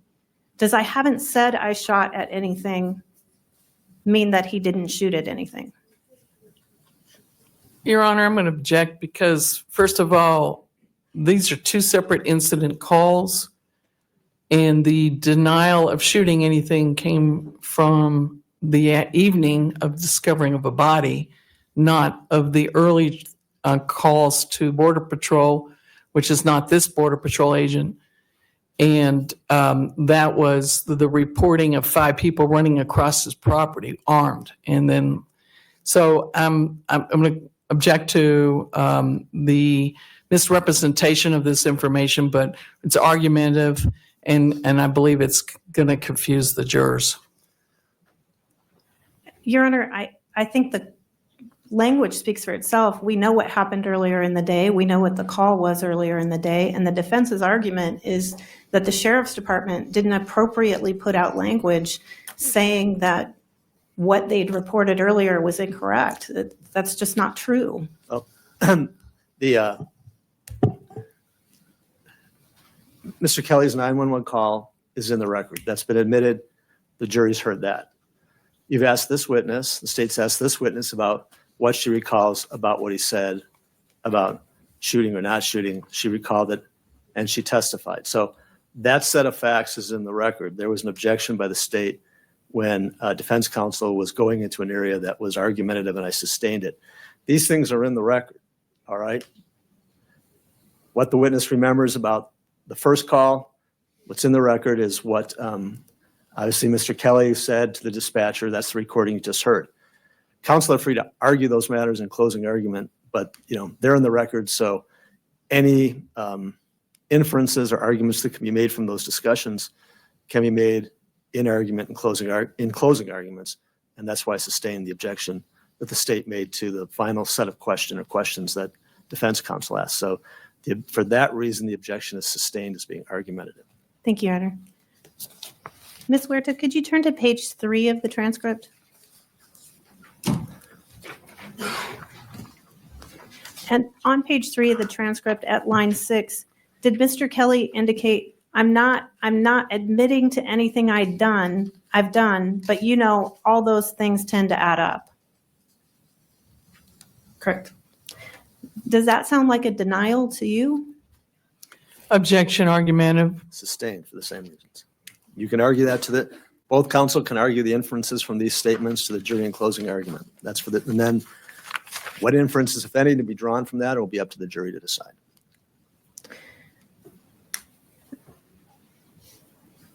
Ms. Lothorpe asked you repeatedly if the defendant denied something. Do you recall those questions? Yes. Based on what you've just read in the transcript, was your answer that Mr. Kelly denied something accurate? Objection asked and answered. Well, that objection is overruled because that was answered on cross-examination. So I'll allow the state to re-ask the question. Can you ask the question again? Sure.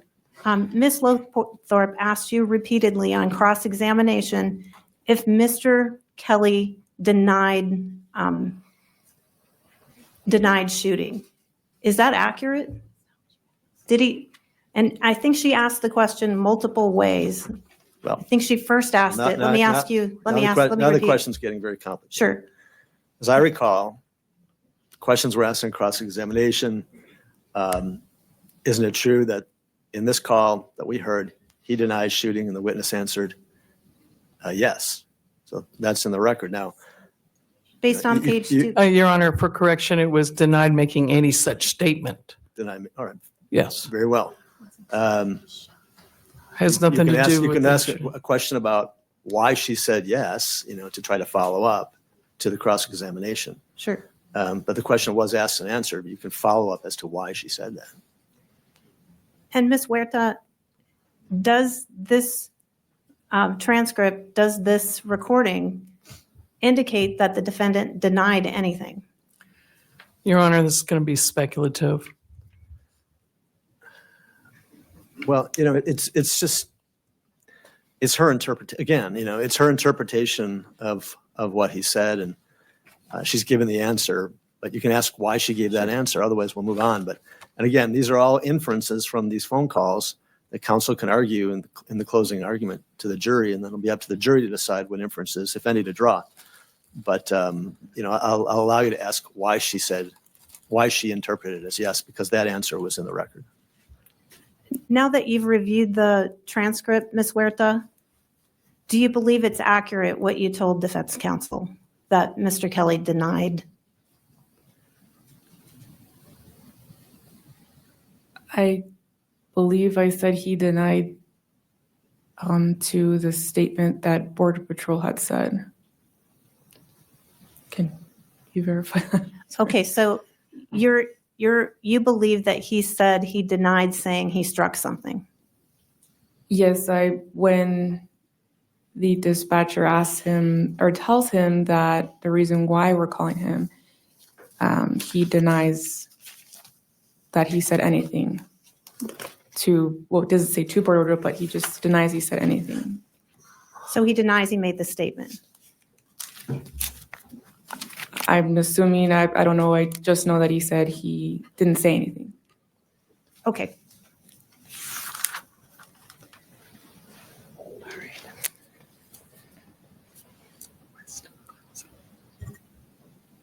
We spent a lot of time looking at the call detail. Oh, I'm sorry. I reports. kind of lost track of time here. I apologize. So it's time for our mid-morning break. I think we've gone a little bit past, and we got you in here a little bit early. I'm sorry, I've lost track of time. So we'll take a 30-minute break. It's about 10 to 10. We'll be back at 10:20 to resume the testimony of this witness. We're going to recess until 10:20. You're going to have to wake them up a little more than just saying, please rise. They're dead asleep.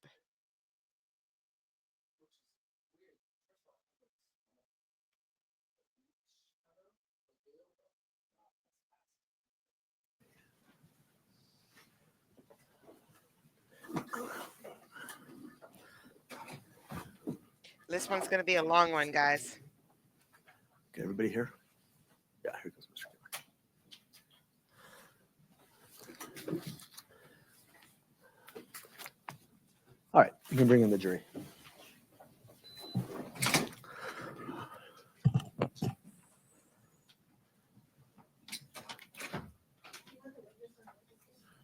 Yes, please.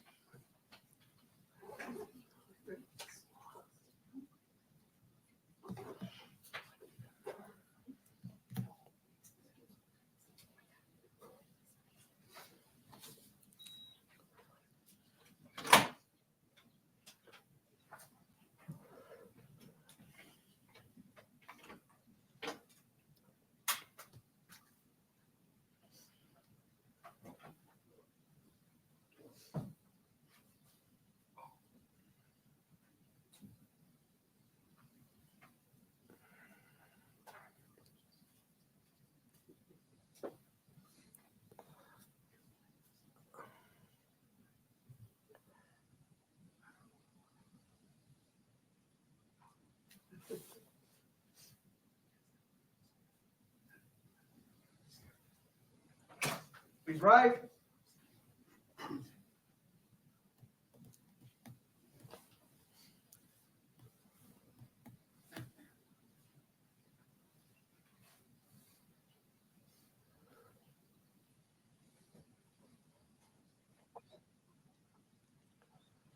Please be seated. The record show the presence of all the jurors, counsel, and the defendant. Witness is back on the witness stand. Members of the jury, I don't know if it's too early, but have you had any thoughts about Monday? Okay. I'm sorry, I can't hear you. We have a question. You have a question? Is deliberation included in next week's schedule, or is just the defense or the prosecution rested the case? Well, great question. Very fair question. Here's the, and the answer is I don't know, but the reason I don't know is as follows. Here's the sequence of the trial that remains, okay? The state will finish its case in chief, what we call the case in chief. That's all the evidence they intend to produce in their case in chief. Then the defense has the right to present a defense. Remember, a defendant never has any obligation to present any evidence whatsoever. But so that having been said, they wait and see until the state's case is over. They wait until then to decide what they need to do and what they don't need to do. And then they make that decision. So anyway, after the state's case in chief, the defense has a right to present a case. And how long that's going to take, the duration of that is unknown because they don't know that until the state finishes its case. Then if the defense presents a case, the state has the right to produce a rebuttal case. The state has the burden of proof, so they get to go last, and that a rebuttal case would be in response to the evidence or any evidence that the defense may have produced. So all that has to happen, and then what happens when all the evidence is in, then the court gives you final jury instructions, like the preliminary instructions, but these are the final instructions that control They're a little bit more involved in the preliminary instructions. We have to have some time, once all the evidence in, is to decide what are the appropriate instructions. So I have to have some meetings with the lawyers about that. And then we have final jury instructions, and then we have closing arguments. State gives a closing argument, defense gives a closing argument, the state has a rebuttal closing argument. After all that is done, that is when we then select who the alternates are, excuse the alternates from deliberations, and then you go to deliberate. So all of that has to happen before the case gets to you for your deliberation.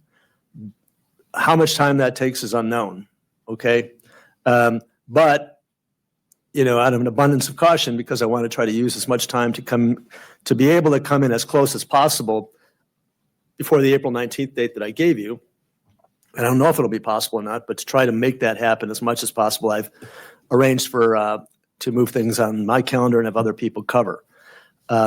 So that's why I suggested using Monday. So the answer to your questions, all those things have to happen. I just don't know.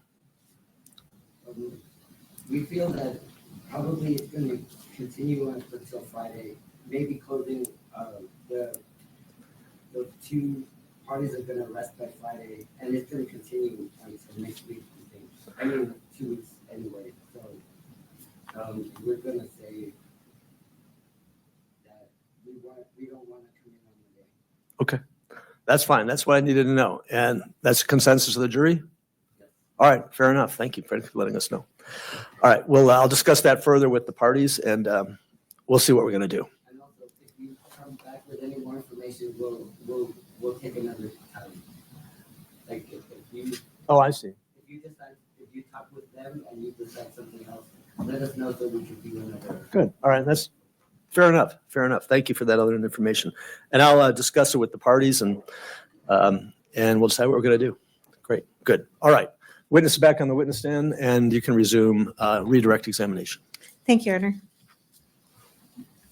We were talking about these calls from the Border Patrol that came in from Supervisor Lejugan before the break. Do you recall that? Correct. I wonder what other information would come back to make the jury change their mind. And we were talking about Sergeant Rodriguez's request to confirm the comment from Border Patrol. Do you remember that? Yes. And so if I could have the screen. I think we're looking at defense JJJ.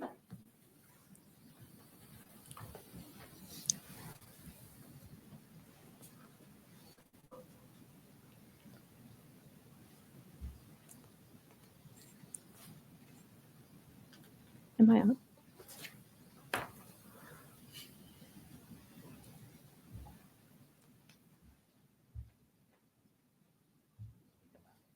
Oh. Helps if you plug it in.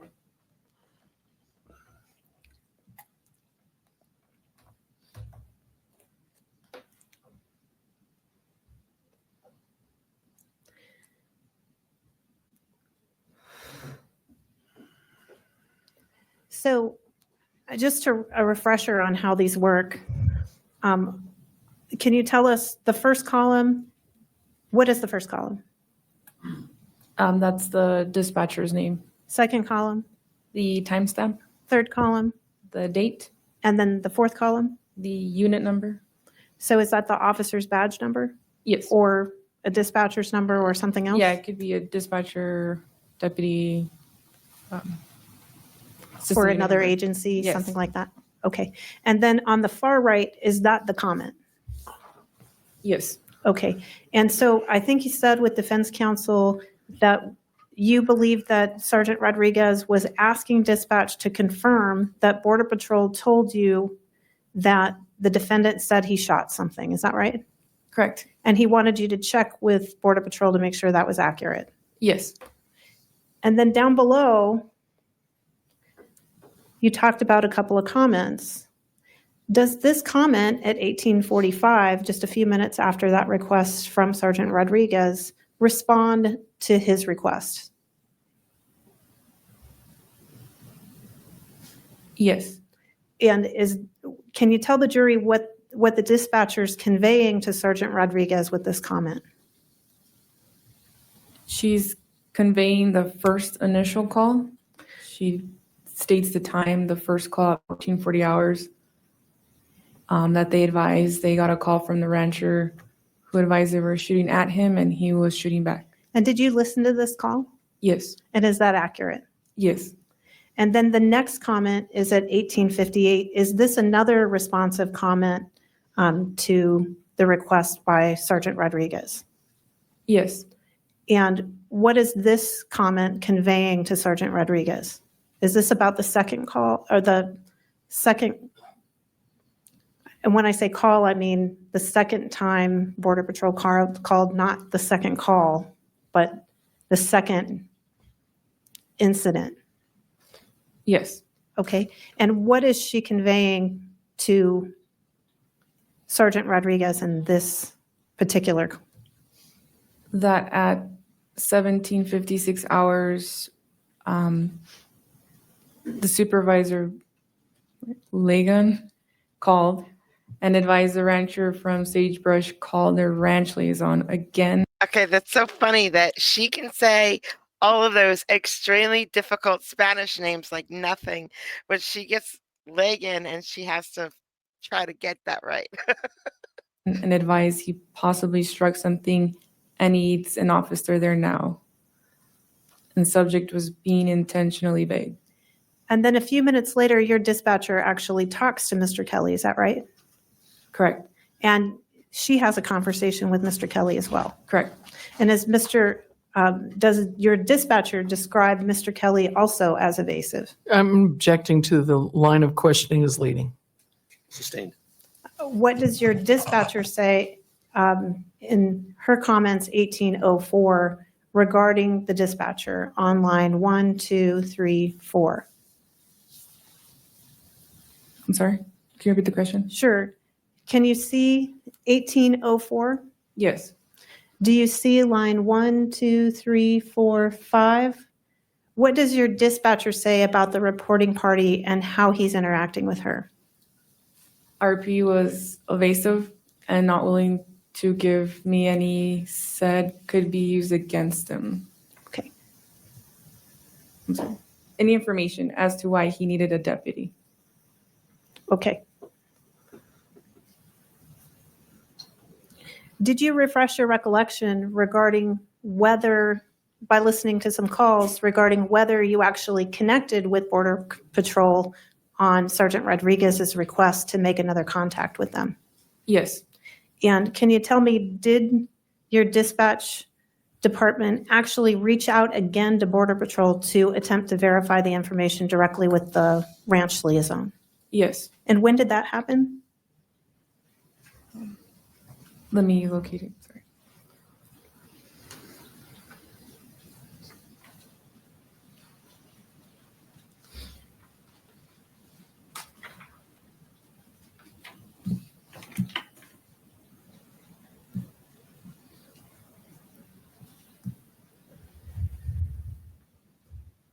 At 1952 with 8 seconds, there was a conversation noted.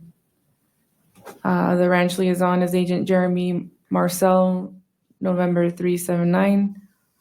Lagan will send an email with contact info. And is that the information I've just highlighted here? Yes, Is that, and that's at 1952, you said? yes, And did you review that phone call? yes, And was that accurate, that they were going to send an email with the contact info? yes, And that information isn't detailed in your radio calls or in your, and when I mean that information, I mean whether those emails actually happened or that contact actually happened wouldn't be documented in your call logs or in your call detail reports, correct? correct. And earlier you said sometimes deputies and other agencies have contact that you're not part of in terms of dispatch. Is that right? Correct. So that could have happened here and it wouldn't be detailed in the report, correct? Correct.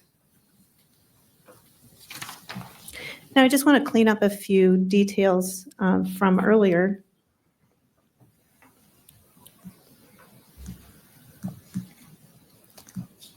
and this is a small note, but I recall defense counsel asking you about these contacts between Sergeant Rodriguez and dispatch regarding the body starting around 1821, 1824, or 1824.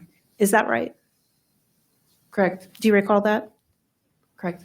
And then at some point, she indicated that Sergeant Rodriguez later detailed that he was en route to the call at 1837, which was after the information he put in. Do you remember that questioning? I do not recall. Was it actually Sergeant Rodriguez who said that he was en route to the call at 1837? No, this states it was Detective Mario Barba.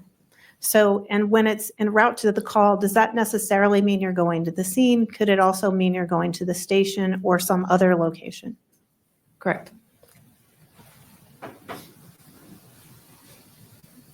And this time was definitely not Sergeant Rodriguez, though, is that right? Correct.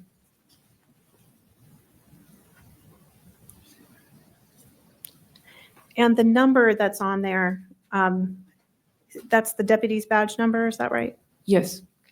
And that's how you know that's Detective Barba? Yes.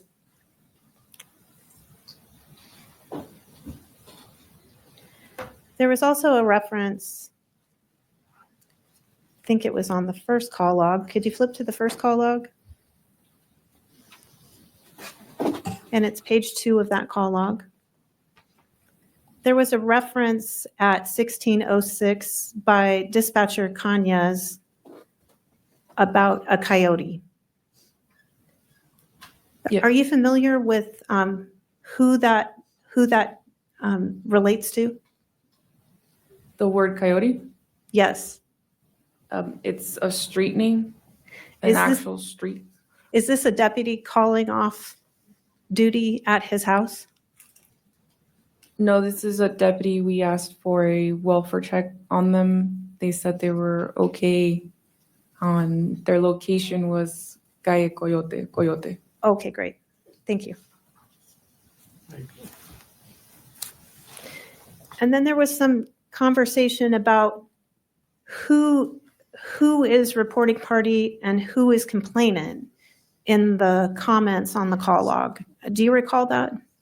Yes, Do you all use reporting party and complainant necessarily always to relate to the person who made the call? not always.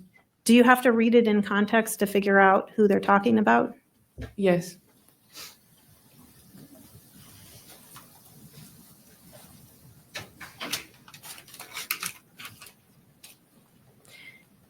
The 911 call we've been talking about, who initiated that call? it was dispatcher Ivana Cañas. So that's not a call that was received, that's a call your dispatcher made, correct? Correct.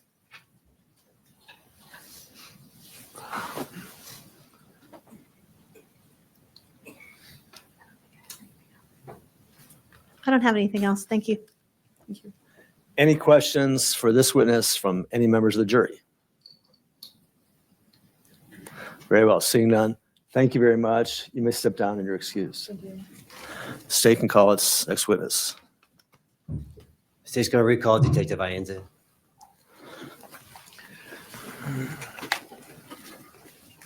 Come on up.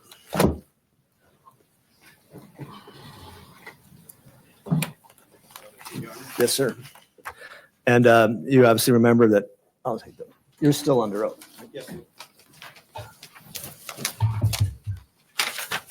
Let's see. Hold on, all right, this is the exhibit, JJJ. We need to collect we're going to collect the transcripts.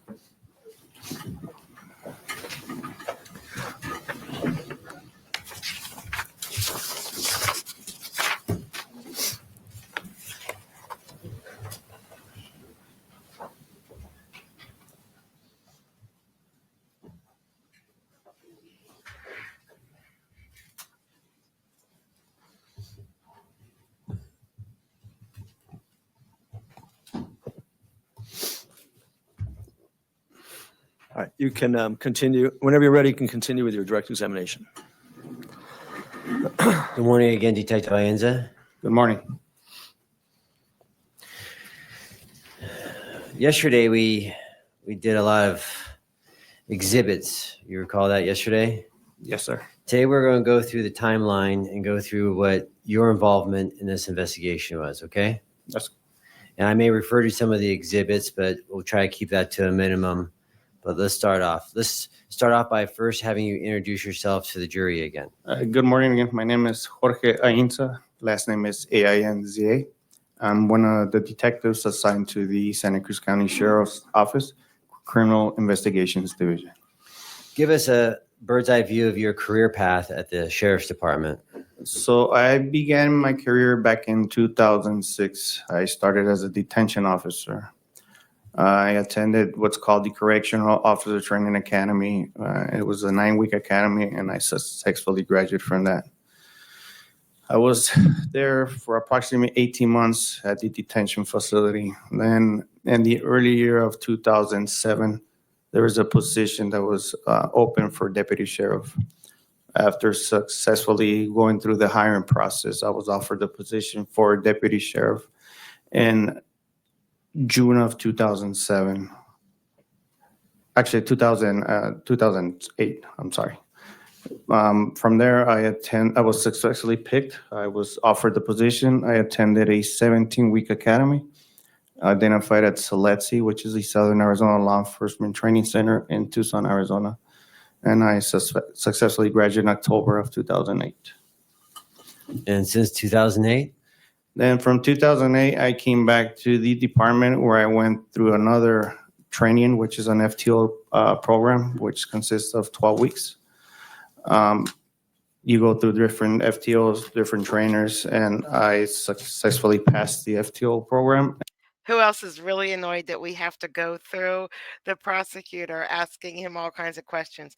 We really just want her to come back up. We want the defense attorney to come back up and try to make an ass out of him, because that is what she's going to try to do. We heard all the defendants so far. Detective Ienza did that. Detective Ienza made that decision. Detective Ienza made that call. Detective Ienza said that. We want her to try to attack Detective Ienza, because she knows she wants to. So, but we have to get through this part first. And was assigned to the patrol division. And how long were you in patrol? I was in patrol approximately 9 years. And I started as a regular patrol deputy, which is deputy 1. Through the years, I went for deputy 2. And then 4 or 5 years into patrol, I got promoted to corporal. And I was a second line supervisor for my squad on patrol. And I'm going to hone in on this patrol period of your career. As a patrol officer, have you received code 3s? All the time. What's a code 3? Code 3 is where we are authorized to respond to a call for service as fast but as safe as possible. This is with lights on, reds and blues, and emergency siren on. And so when you respond to a scene as a patrol officer, are you questioning the veracity of whoever is calling in about the scene? No, we don't. You understand the question? Well, go ahead and repeat it again. Are you second guessing whoever called you out to the scene? Are you second guessing the information when you respond? No, of course not. So you don't know if it's true or not, That's correct. but you're responding. We're responding. So after your patrol time, you said about 8 years in patrol. What else do you walk me through the next phase of your career? So during patrol, I obtained some certifications, some training, specialty trainings. I became a field training officer myself. I'm a phlebotomist for the department. I take blood for DUI investigations. I am also HGN certified, which is an exam that specializes in detecting under the influence drivers. I am also a senior team leader SWAT member for our team. After that, approximately 9 years on patrol, there was a position that was offered for the Criminal Investigations Division. I submitted my letter of interest, and after several months, I was offered the position, and I've been there to this day. And how long is that in Um, years? Going in 7.5 years now. And your time at this, can I say CID? Yes, sir. And that stands for, Criminal Investigations Division. okay, CID, 7 years.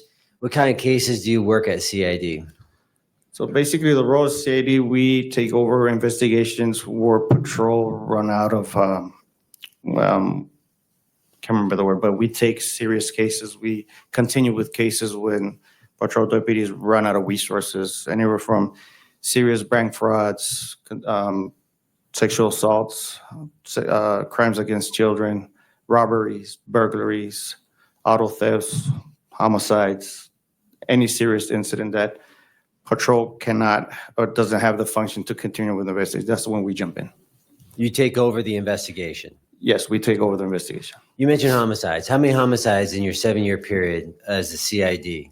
In CID, I've been directly, indirectly involved. I believe it's 7.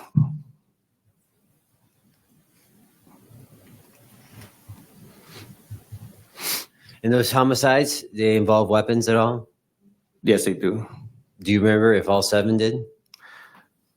Actually, yes. What kind of weapons are we talking about? We're talking from a small pocket knife to high-power rifles, shotguns, handguns, actually, too. And within CID, 7 years, did you obtain the position of a senior detective? Yes, I am actually the senior detective right now. We have our supervisor, which is Sergeant Flores. Yes, he's retired, came from another agent, has a background, but I'm the senior one right now, under him. And how many CID detectives are in the unit? So right now, it's myself, Detective Puerta, Detective Barba, Detective Muskis, and our sergeant. So it's 5 of us. 5 total, including the supervisor. That's correct. Small unit? Yes, it is. And as a small unit CID, obviously we see cases, you've seen cases that get kind of complicated, right? That's correct. You often ask the assistance from sister jurisdictions like DPS and neighboring counties? Yes, we do. We don't have the luxury of being a big department, so our resources are limited, especially with these cases. We have a real good relationship with surrounding agencies, and we do call them, and they always assist. Is that common or uncommon? It's common. Does that include DPS? Yes, it does. Does that include Pima County? Yes, it does. Does that include the FBI? Yes, it does. Does that include Border Patrol? Yes, it does. Does it include DEA? Yes, it does. Just the alphabet of agencies that you guys can call upon for assistance. That's correct.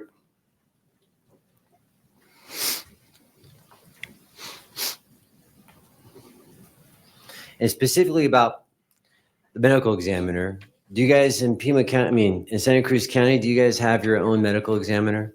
Unfortunately, we don't have an OME, which is the Office of the Medical Examiner here in Santa Cruz. What do you guys do then? We have us, which is Pima County. That's what we use. It's the Pima County in Tucson, Arizona. And do you know, so that's the person that helps perform any required autopsies for you? That's correct. Do you know if there's a separate group at the Pima County Office for death investigators? They do. They do. Is there a contract between your office and their office? We do have a contract, but it's only for our autopsies, not for the actual investigators to come out and help us. And you don't have any information or knowledge about why that is, right? I do not know. Let's talk about involvement in this case, okay? We're going to shift now to this case. Yes, sir.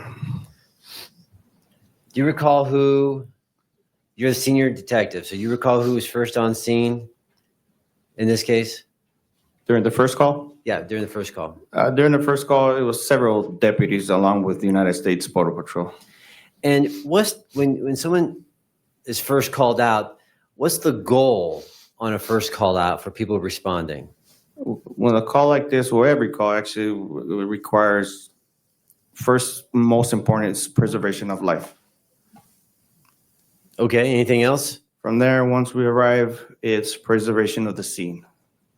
From there, we go on to identifying victims, render aid to any victims if need be. We identify witnesses, separate them. We identify suspects and separate them as well. And once that is done, we go ahead and start a crime scene log it depends on the call. Not all crimes and scenes require a crime scene log, but in this case, there's a crime scene log that it's performed. First goal, preservation of life. That's correct. And then when CID, so we have officers who respond, code 3, lights and sirens.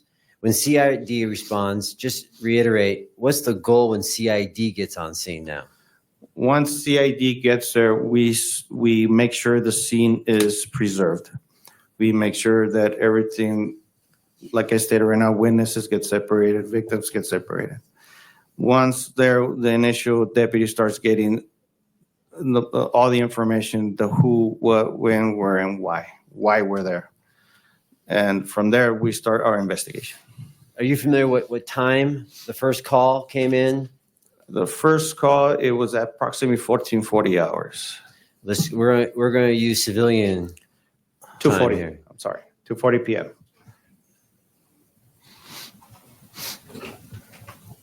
And that call, what was the next step that the sheriff's department did in response to that call? Several deputies, along with Border Patrol, arrived at the residence. Are you familiar with the term security sweep versus, are you familiar with the term security sweep? Yes, You're familiar with what a search warrant is? yes, Matter of fact, you've done several search warrants in this case. plenty, And in your investigation experience, you've done a lot of search warrants. numerous. All right, explain to the jury the difference between a security sweep and, say, a search. So a security sweep is basically you get to a location and you are looking for any possible people that can be an immediate threat to responding officers. Basically, you're searching for people. And what's the reason? For officer safety, make sure everything's secured around the perimeter, the residence, the field, whatever needs to be protected. And once that person is identified, what happens to all the anxiety that builds up about first on scene when you find the person? What happens? There's a lot of adrenaline that comes with this. Once you do find a person, whether it be a suspect or victim, everything is still chaotic, but you calm down a little bit. And at this point, do you recall, lead detective, do you recall if there's a body found on the first call out with detectives? No, Not by SO? not by the SO or Border Patrol that were assisting that day. But they found the defendant. They did.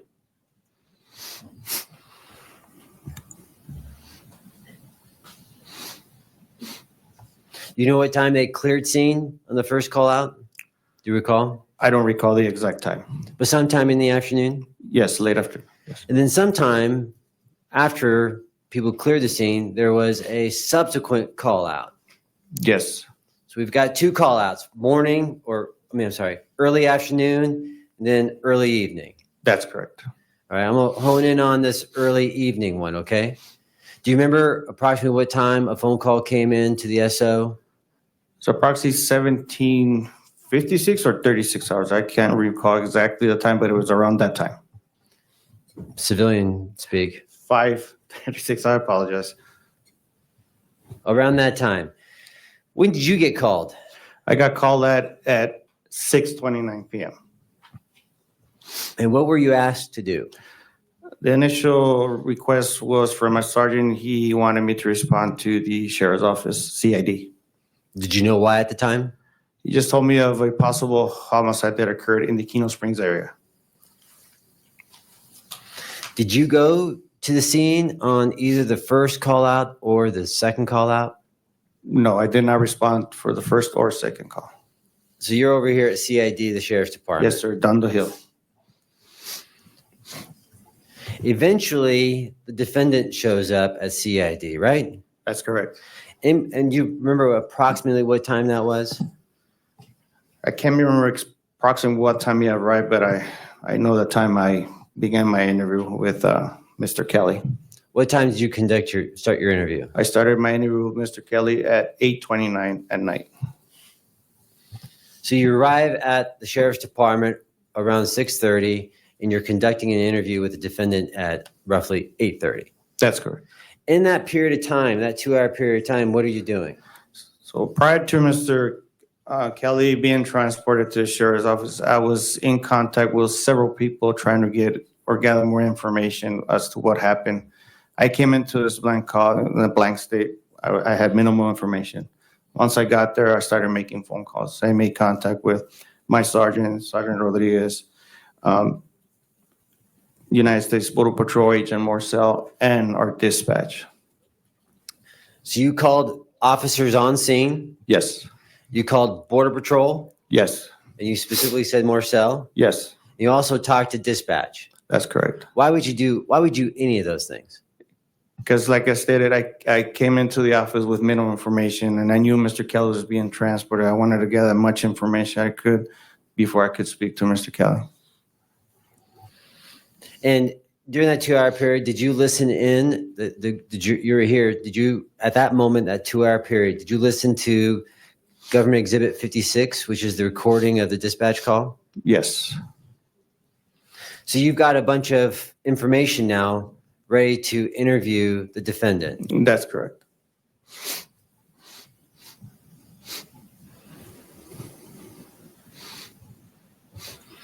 And what time was that? Did you start that interview? At 8:29 p.m., And do you know how long that interview was for? approximately 45 minutes. I believe I completed my interview with Mr. Kelly at 9:19 p.m. That'd be about 50 minutes. 50 minutes, what if, yes. Not good at math, sorry. That's fine. After you've interviewed him, what decision did you make after you interviewed him? Based on all the information I received, Mr. Kelly's interview, I had probable cause to arrest Mr. Kelly. We're going to get in that interview in a bit, but I just want to continue with my timeline, okay? Did you book him? Yes, I did. Well, actually, not physically booking, but I was involved in the booking form.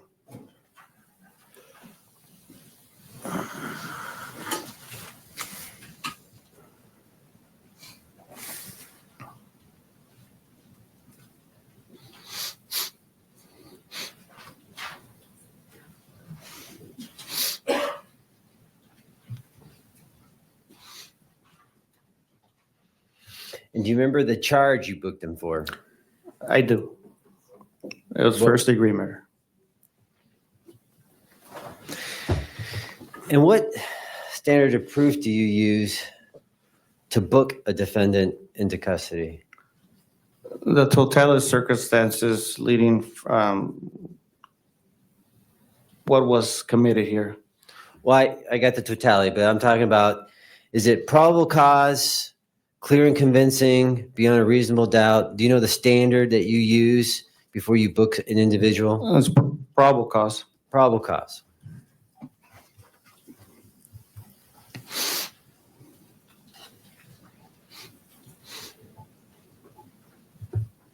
And in your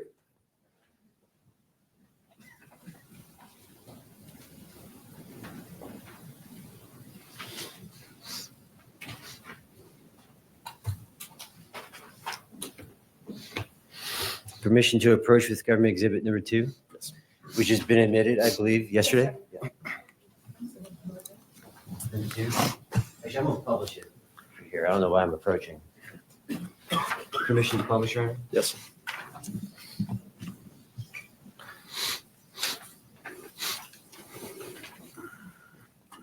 And you recognize this from yesterday. We talked about this yesterday. Remember the walk-arounds and the whole thing? This is exhibit number 2, the booking form. Do you want to see it again? No, I recognize it. All right. Thank you. I'm gonna show you the first page. You recognize that? Yes, I do. Can you circle for me the name of the defendant? You can write on the board thing.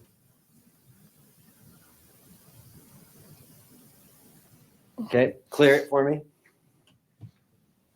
Circle the address for me. Go ahead and clear it. And how tall is Mr. Kelly? He is 6 feet 0 inches. Sorry. Okay. You have a time there when he's arrested? Yes. Yes. What time is that? It's 21:21, 9:21 p.m. And how far after your interview with him concluded did you make the decision to arrest him? It was minutes.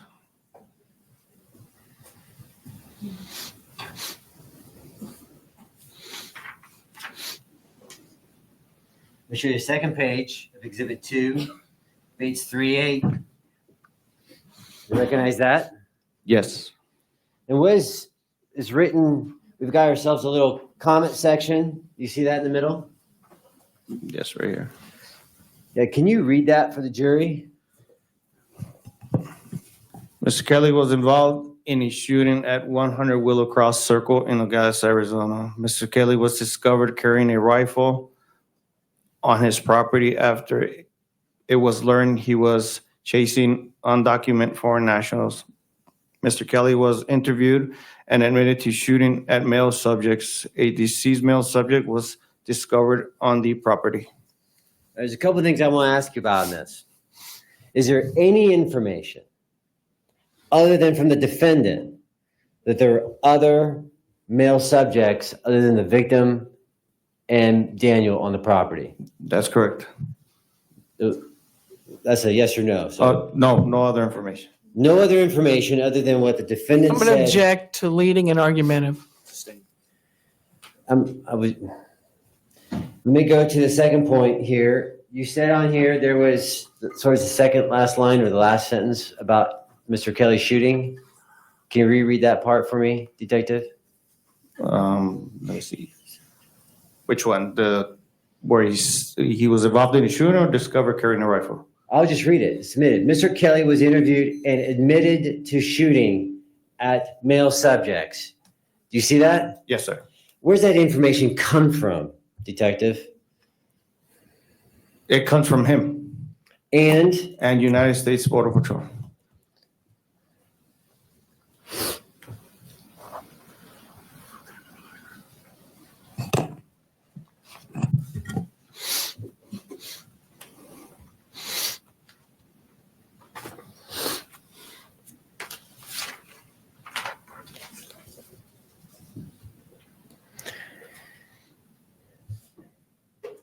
in your interview with Mr. Kelly, was it voluntary? Yes, it was.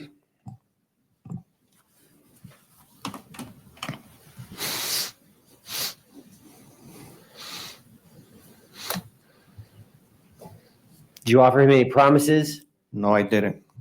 Do you threaten him in any way? None whatsoever. Objection, leading. Overruled. And we're going to play this, and it depends on the timing here, but how long into it's a 50-minute interview. How long into it does he admit to shooting at the direction of these individuals? Approximately 30 minutes into my interview, Mr. Kelly finally admits to shooting. After the booking form said 9:21, what did you do after 9:21 after booking the defendant? At this time, I sat at my desk and started preparing an affidavit for a search warrant. Did you interview Miss Wanda Kelly? Yes, that was before. Yes, after Mr. Kelly, I apologize. After Mr. Kelly, I did interview Mrs. Kelly. And Okay. I am going to stop this stream here, but you should not notice it because I'm going to cut and paste the last hour on later. I probably will have a different shirt on, or maybe I'll do it earlier and have the same shirt on.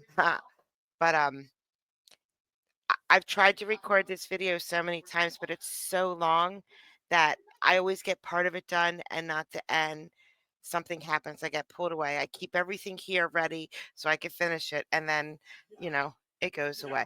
So I'm going to just stop the recording here, save this, and then finish the last hour later today because I have to get some things done. And Judge Fleischer starts soon. But I got to get this out. This is why this one is taking so long to get out because it's so long. I can't find this many hours in my day to devote, but I can break it up, and that's what I'm going to do. So, see you all in 1 second.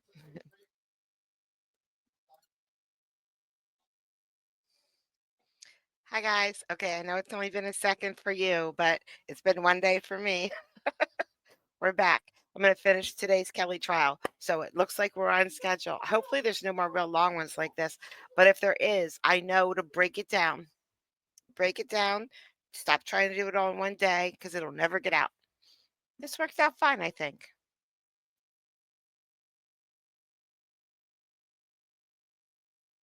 This should be exactly precisely the second we stopped yesterday. Or for you, 10 seconds ago. I forgot to ask you, who else is with 9/21? What did you do after 9/21 after booking the defendant? At this time, I sat at my desk and started preparing an affidavit for a search warrant. Well, did you interview Miss Wanda Kelly? Yes, that was before. Yes, after Mr. Kelly, I apologize. After Mr. Kelly, I did interview Mrs. Kelly. And I forgot to ask you, who else was with you in the interview with defendant? Detective Mario Barba. And who was lead on that interview? I was. And when you interviewed Miss Wanda Kelly, was it voluntary? Yes, it was. Did you promise her anything? No, Did you threaten her in any way? none whatsoever. I'm going to show you.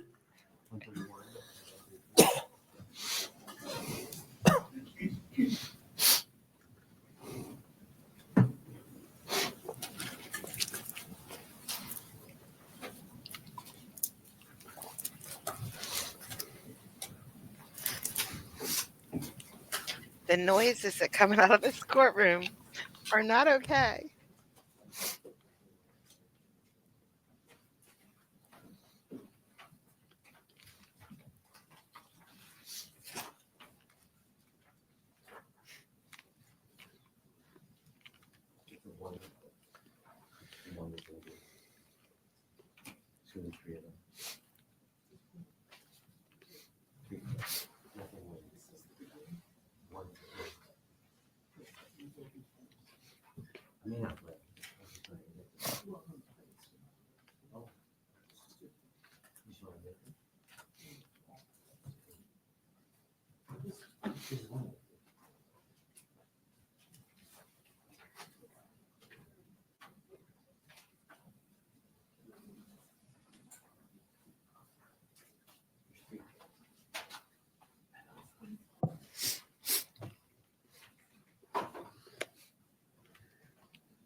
And both interviews with the defendant and Miss Kelly recorded? Audio and video recorded.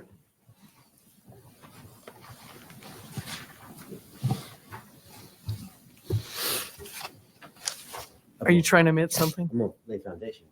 Okay, you want to do that first? Okay. Thank you. I just wanted He's to see where working on it. He's working on it. Just messing up. And then look at her. Look at her. She really does not like when Kathy touches anything because it gets all messed up. And that bothers her so much.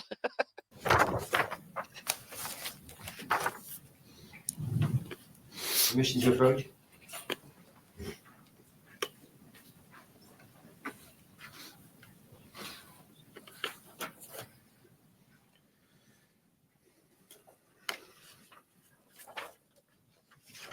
That first exhibit 131, that staple is all funky, so just be aware. I got it.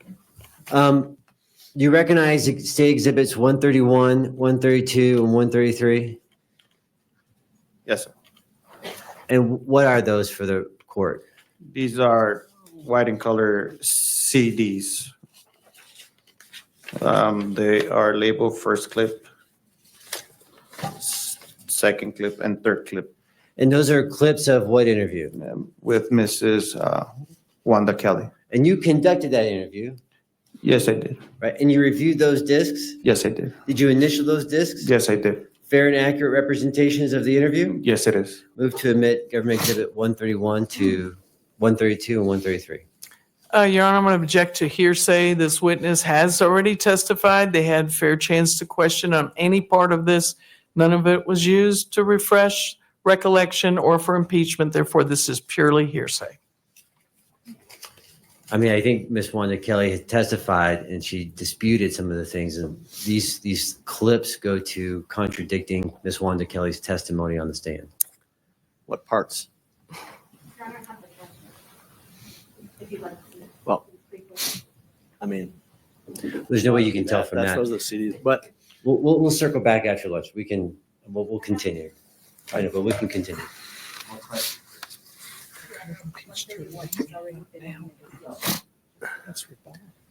She's right.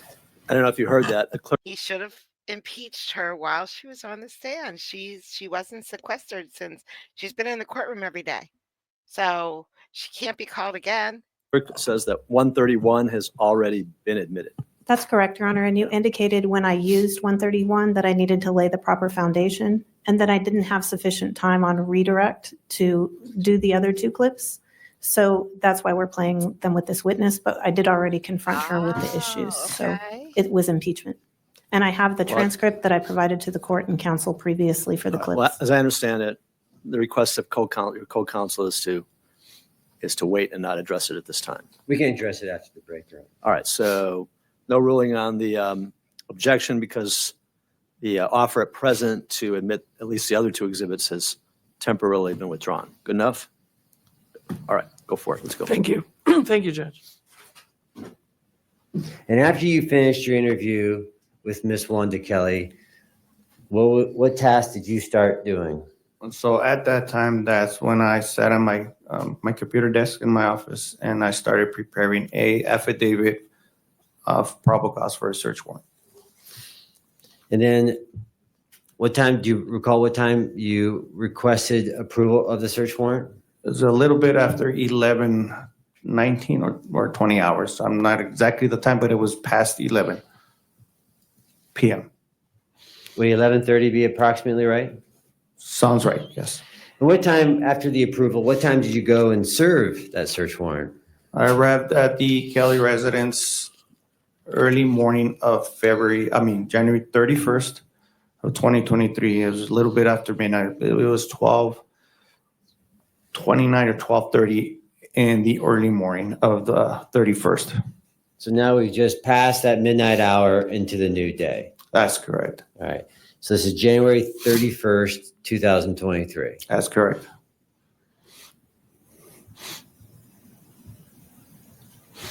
Remember the number of that search warrant? It was SW 23-007. And before we talk about the search warrant, what's the standard practice of serving a search warrant on a residence? So our standard practice for our department and how we do it, it's even though if there's people or not people in presence, we arrive, we knock and announce 3 times. We knock, sheriff's office, we knock, sheriff's office, we knock, sheriff's office, and why we're there, search warrant, search warrant, search warrant. And continue on. So you announce, and what if someone comes to the door? Someone comes to the door, we make sure this person comes out, it's not armed, not hostile, and we control the scene if that happens. And if there's someone inside, we escort them out of the house. Why can't they be in the house as you do your search warrant? Yeah, this is to prevent any further tampering of evidence, hiding of evidence, destruction of evidence. And did you go inside the house in this case? Yes, we did. And how many people are going on the search warrant? So at this time, During this particular incident, there was 3 detectives assigned to CID. And what's the role for each and why?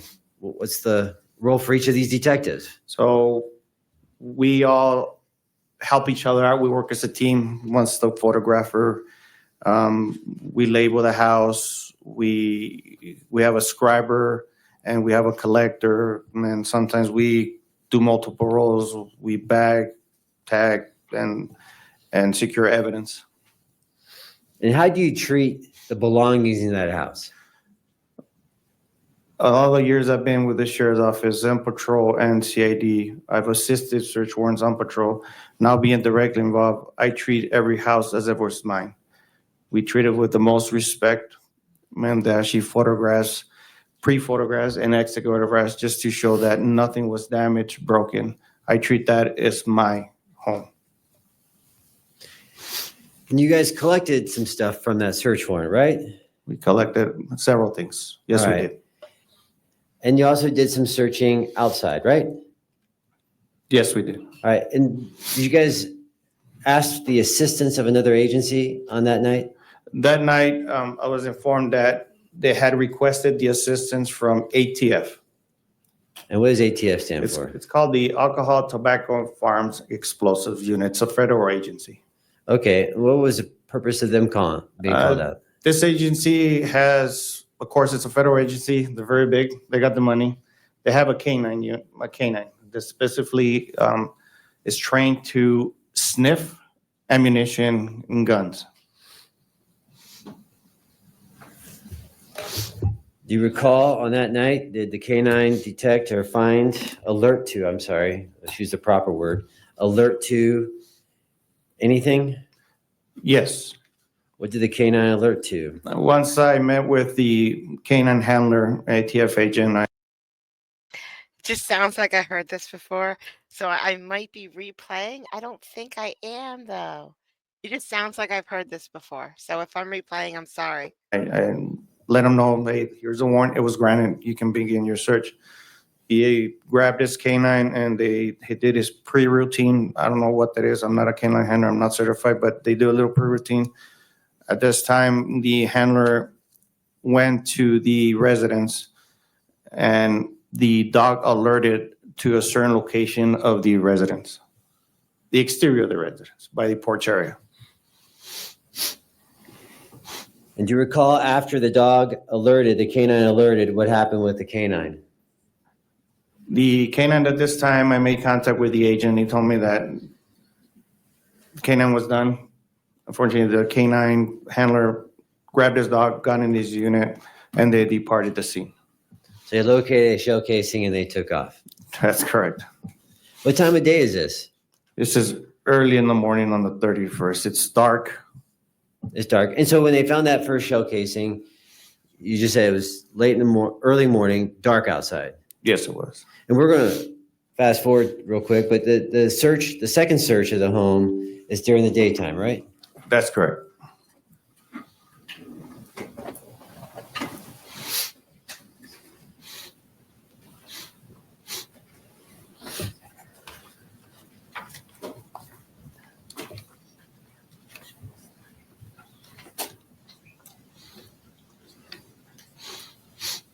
Show that.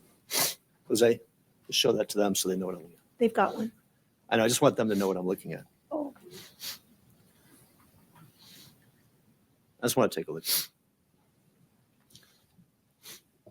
You can go ahead, I'm sorry. Oh, just make sure it's not No, it's nothing to unrelated. do with me. Okay, good. All Unrelated. right. Thank you.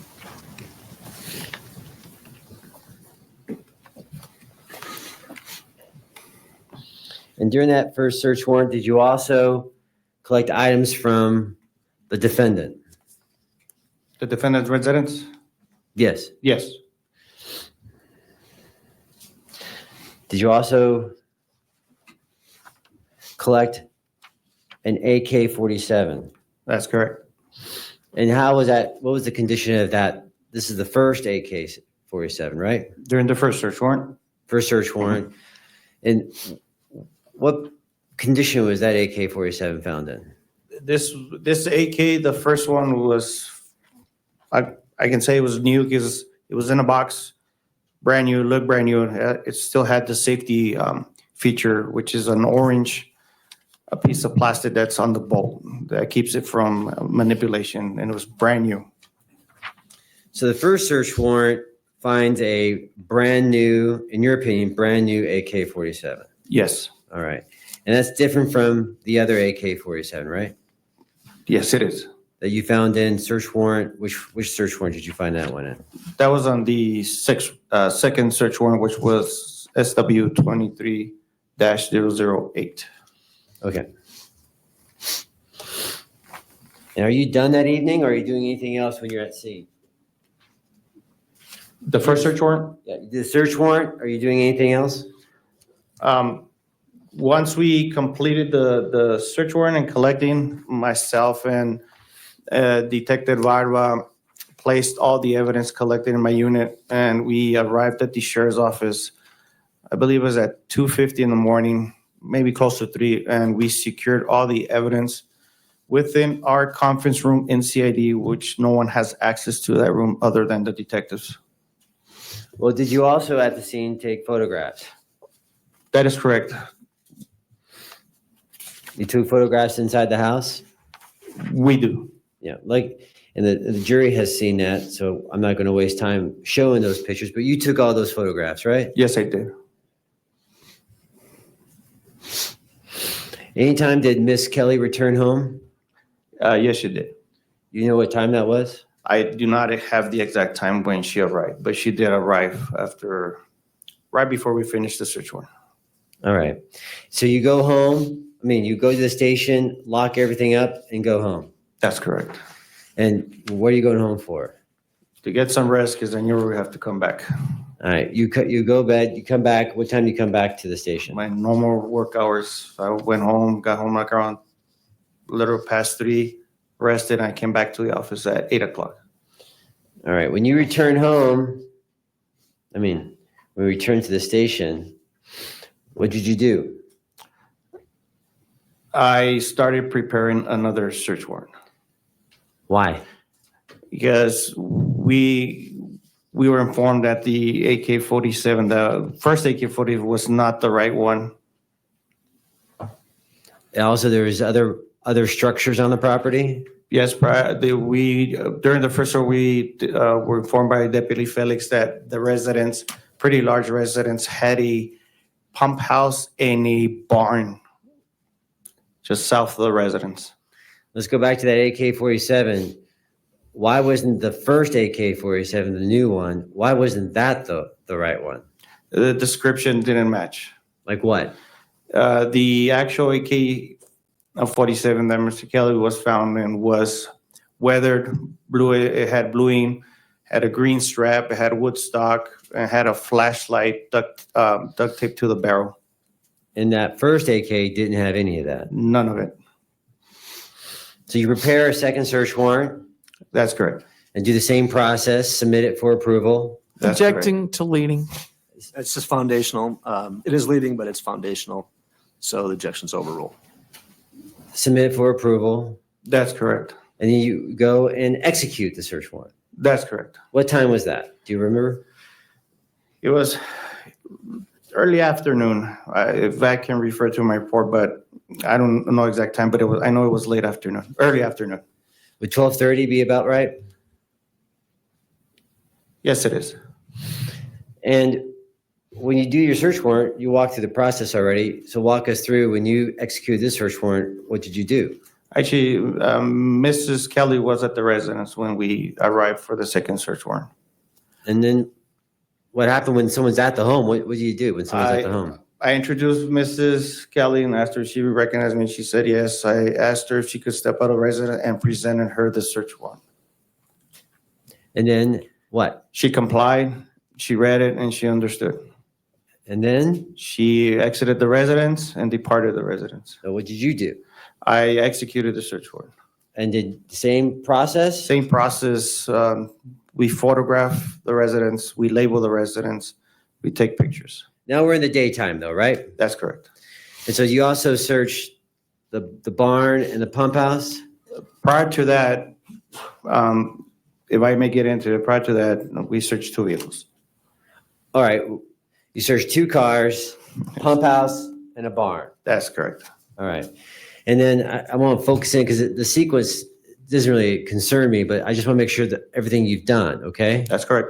So pump house, barn, 2 vehicles, but now I'm focusing on the house again. Yes, All right. You do a search warrant, you execute the search warrant in the residence. that's correct. Walk us through that search warrant.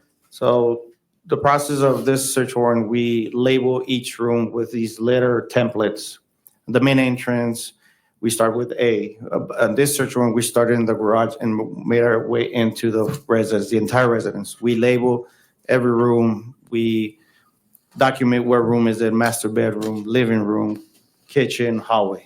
You do the same thing again. Yes, All right. And then what's the focus here? What are you looking for? we're looking for the AK-47. And then where did the AK-47 end up being found?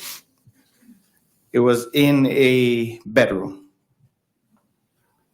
And The AK-47 was located behind a door, bedroom door, covered with a green T-shirt or long sleeve shirt.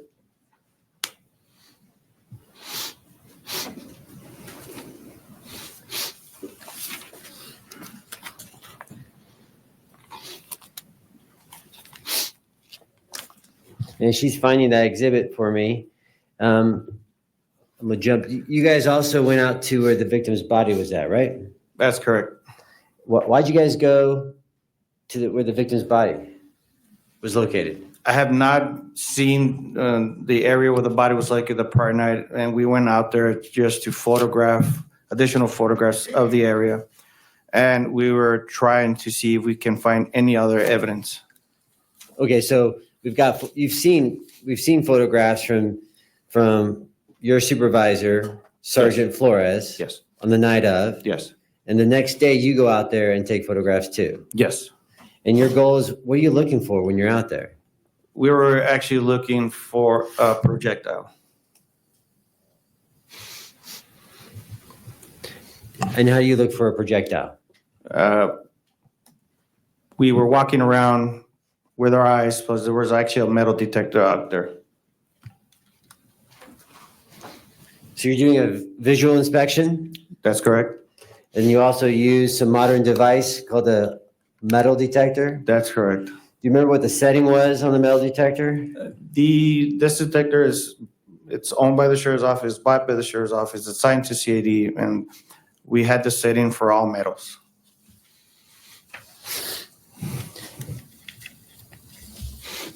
And how many metal detectors did you have out there on the 31st? If I remember correct, that afternoon, we had one.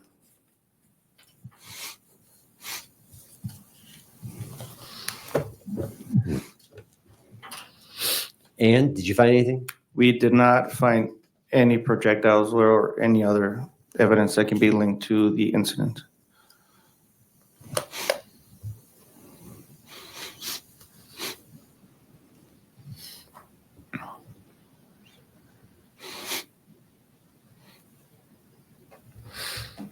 So back at the house, you find the AK-47 behind a door. That's correct. And what was over the AK-47? It was a light green or green colored shirt. Okay, let's just ask you, did you take photographs on the night that you came on let me separate for the jury. The search warrant 007, the first time you were at the house. That's correct. You're a photographer, right?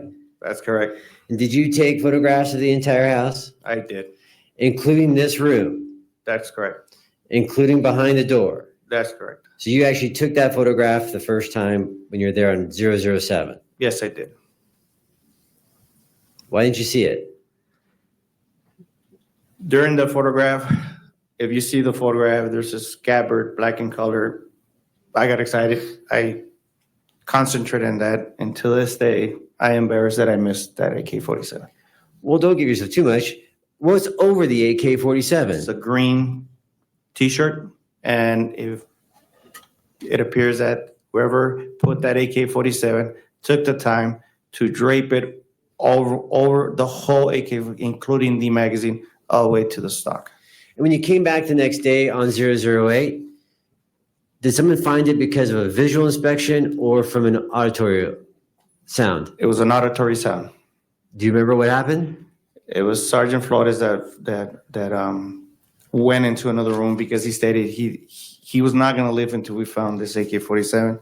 While I was to an adjacent room, which was a bathroom, he called me over. He said, I found it. All right, and we've seen that, State Exhibit 101. You've seen that, that's the gun we've seen in trial, right? Yes, That's the same gun. yes, Did it have a magazine in it? yes, it did. And we've seen that, which is Government Exhibit 102. Both have been admitted. And you also collect, you were here when Rick Wyant, the gentleman from Washington, the expert ballistics individual, right? Yes, sir.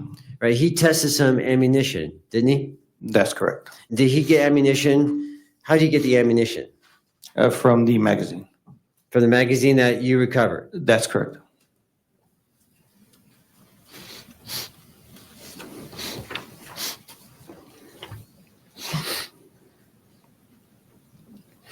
And then during that search warrant 008, we're in the daytime now, the daytime one, right? Did someone do a perimeter check around the house? Yes. Who? At this time, we had Sergeant Bunting with us, former Detective Bunting. He's a sergeant now. He was there with us. Okay, and walk us through did he take it on his own initiative to go outside? Yes, while I was processing or exiting the house with the items, Detective Bunting exited the residence, and moments later, he called me over, and when I met with him, he had shown me what he discovered. What did he discover? He found casings in the back porch area, spent casings. And you've seen that picture where we have the blue and the yellow circles, That's correct. right? And I think we just refer that to the blue and yellow. So which casings did Sergeant Bunting or Detective Bunting find? There were the ones circled in yellow. The cluster? Yes, And you took photographs of that, right? yes, And you also were you there also for the placards? yes, You also took photographs of the outside, right? that's correct. From the patio out? That's correct. I'm going to show you what's already been admitted. 34.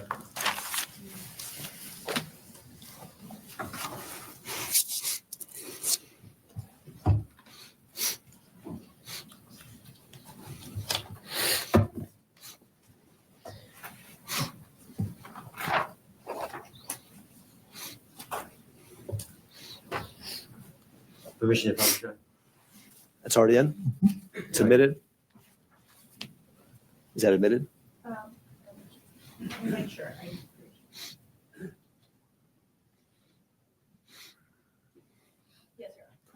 Permission granted. We have that nasty glare in the middle of that thing, so I'm moving it over. You recognize that photograph?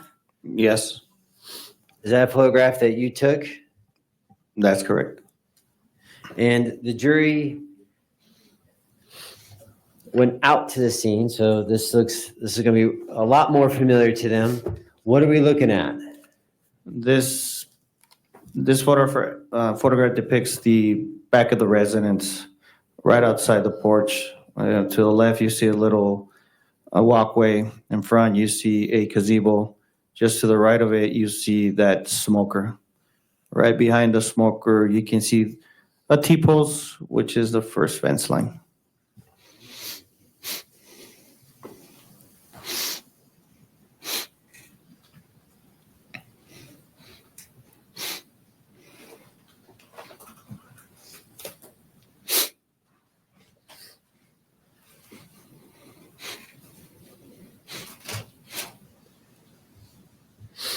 And Detective, how tall are you?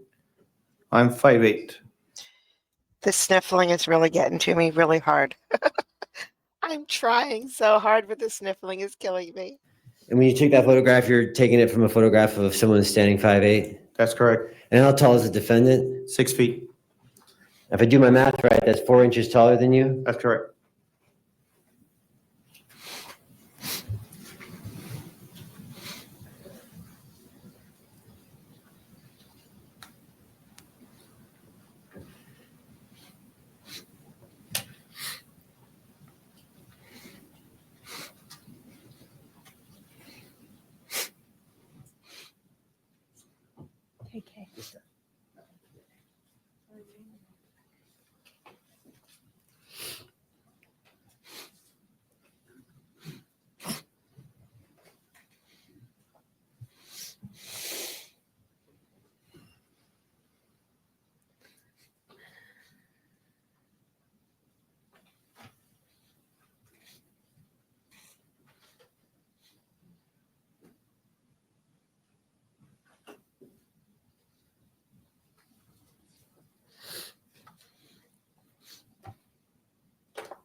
Council's looking at that. I'm gonna go through.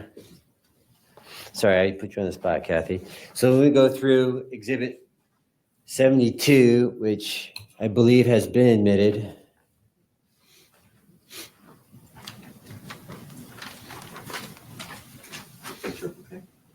Triple K, or is it triple K? I have double K. Triple K or double K? I don't know. I don't know what I'm looking for. Can't see it. Oh, no, it's double K. Is 72 admitted? Yes. 72 is admitted. Permission to publish 72? Submitted, so granted. So I'm going to show you some pictures that you took of the victim's clothes. You attended the autopsy, right? Yes, I did. What was the purpose of you attending the autopsy? That was to take additional photographs and collect the victim's clothing. And did you see the victim being brought in a body bag? Yes. Was there any tampering with the body bag? No, the seal was still intact. Sheriff's Department seal? Yes, we seal our bags with a number tag and a zip tie.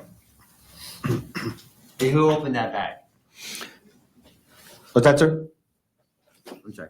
Who opened that bag? That's the OME personnel that opens that bag In your presence, right? in my presence. All right, I'm gonna go through some photographs with you, starting with the image 1743.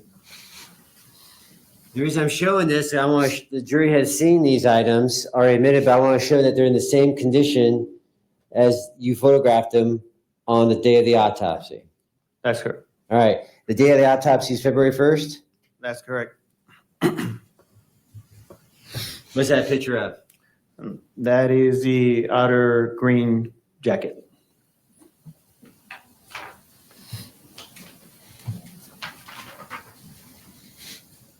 Let me show you governing image 1744. Picture of These are the victim's pants, the outside pants? the outside pants.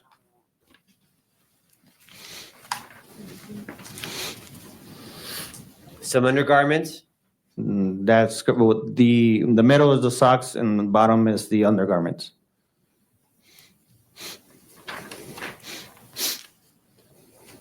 Undergarment? That's correct. And you reviewed Government Exhibit 72, right? Yes, And you were here for the unveiling of the evidence in court, right? that's correct. Any difference between the two? Nothing at all. What am I looking at? These are the other pair of socks. And you know what time of year it was? It was late January and it was cold. It was winter. Cool. Is it common for you personally to double up on socks if you go outside for a long period of time? Me personally, I've done it, but it's not common, but it's cold. Yes. What's that photo of? This is the black sweatpants on top, the boots, the belt, and the green outer jacket.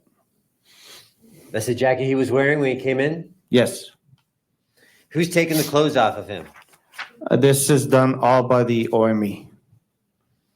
Is that a better picture of the sweatpants? Yes.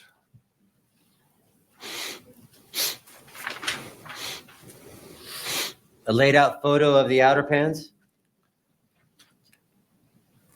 This is the, Oh, I'm sorry, jacket. I thought it was legs. yes, Jacket? this is the jacket. Is that the front of the jacket? Yes.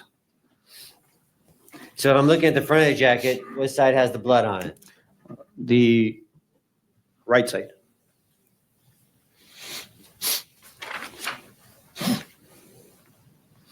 Another picture of the jacket? Yes.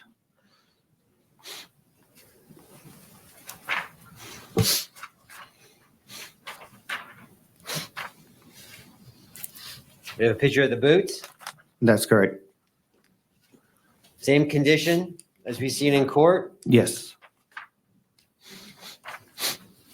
Picture of the shirt? Yes. Same condition as we've seen in court? Yes. This is February 1st of last year. Yes.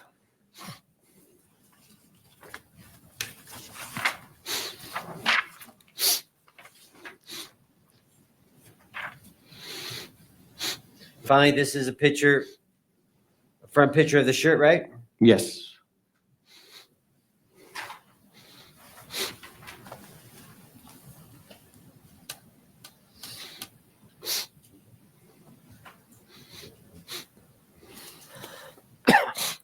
We'll go back to Government Exhibit 34, image 4377. We just talked about that, right? Yes.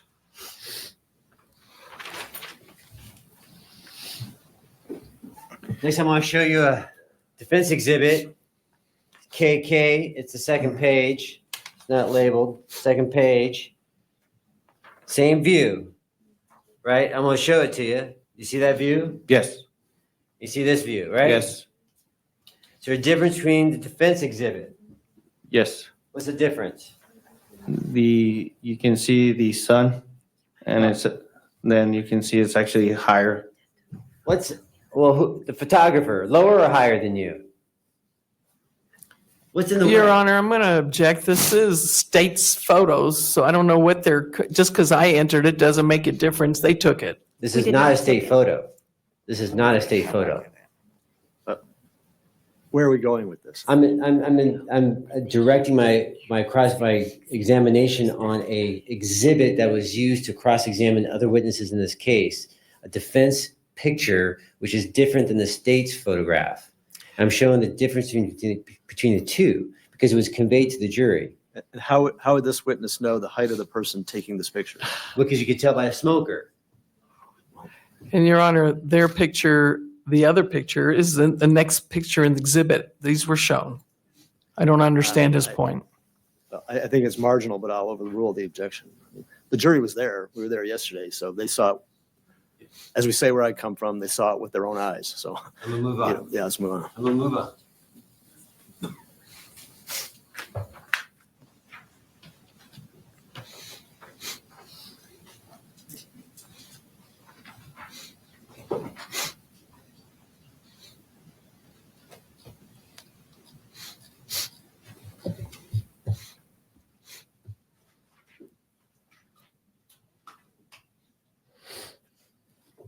You also took possession of a backpack, Yes. a fanny pack, Yes. and we've actually seen those in court. Any damage to the backpack? The only damage that I observed while processing right before submitting to evidence was the cut straps that were done by Sergeant Rodriguez.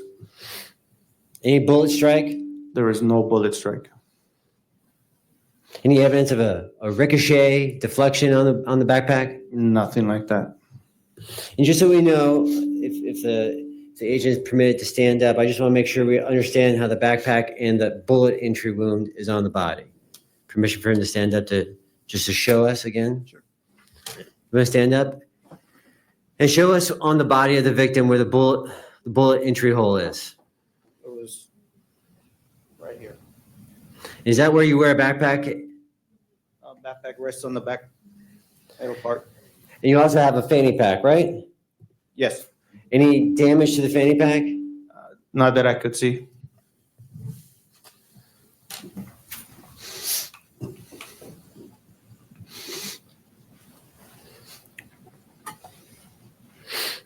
You also, when you collected everything, is it customary practice to fill out property receipts? Yes. What's a property receipt?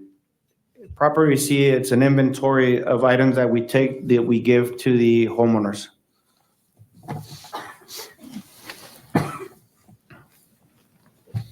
And why do you do that? Just to keep accountability of what we took. And did you provide the defendant or his family property receipts? I actually met with Mr. Kelly at the Santa Cruz County Sheriff's Office Adult Detention Center.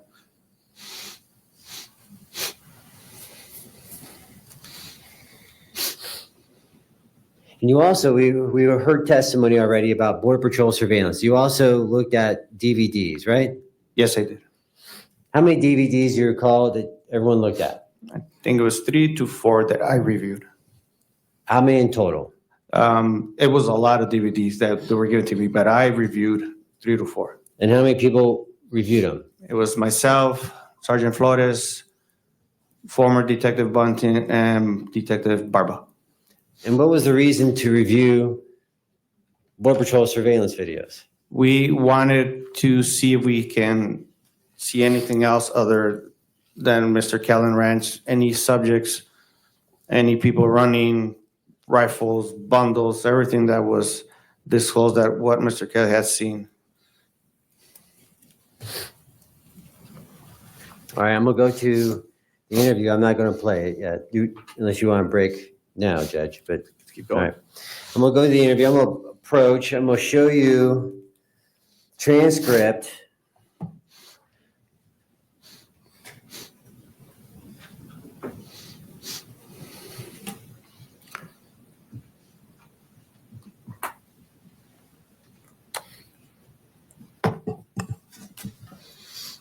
This transcript is Government Exhibit 15. Can I have the actual one back there, ma'am?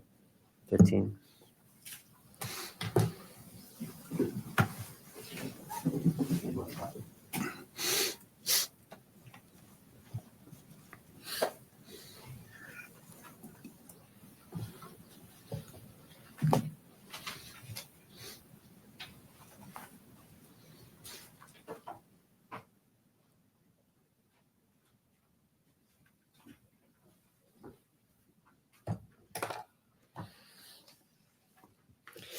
And this is the interview. Approximately what time did you conduct this interview? At 8:29. On what day? This was done on the 31st of January of 2023. Actually, 30th of 2023. January 30th, 2023. I first want to talk about the defendant's statement. I'm going to do some categories here. I'm not going to do the whole thing because we're going to listen to it. I just want to highlight some items in this, okay? Yes, sir, understood. All right, I'm going to first talk about the category of professionalism. I'm going to have you direct your attention to page 7, line 16. You see that? Page 7. Actually, I'm going to flip-flop. I'm going to actually have you look at this. Well, why is he looking at something if there's no question pending yet as to whether or not he? I'm going to read from it. This is the defendant's statement. We're going to talk about his statement. Okay, all right. I thought you were trying to refresh his recollections. So you got the government exhibit 15 right there, right? Yes. Page 7, line 16. You see that? Yes. Your question was on line 17. Your question was, quote, tell me everything you did today from the time you woke up to the time you came here and me talking to you. Did I read that right? Yes, you did. Is that an open-ended question? Yes, it is. I'm going to have you go to page 35. But you just told me before that you were reading this because you were going to read Mr. Kelly's statements. What I just heard was a statement from the witness. Well, I'm true, but I'm getting context to you're right. let me back up. I'm going to scratch that detective. I'm going to go into a different category. All right? Yes, sir. And before I get into it, any evidence that you collected or you reviewed in this case of another shot being fired on the property? None whatsoever. Any evidence that you collected or reviewed of a robbery? None whatsoever. Any evidence, physical evidence? I'm that you- object to all the leading questions. Overall. Any evidence that you reviewed that were 5 to maybe up to 15 men on the property? None whatsoever. Any evidence of a struggle? None whatsoever. Any evidence of drugs? None whatsoever. Any evidence of guns? None whatsoever.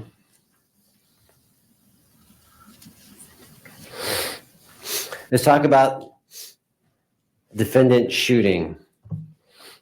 Let's go to page 24 for me.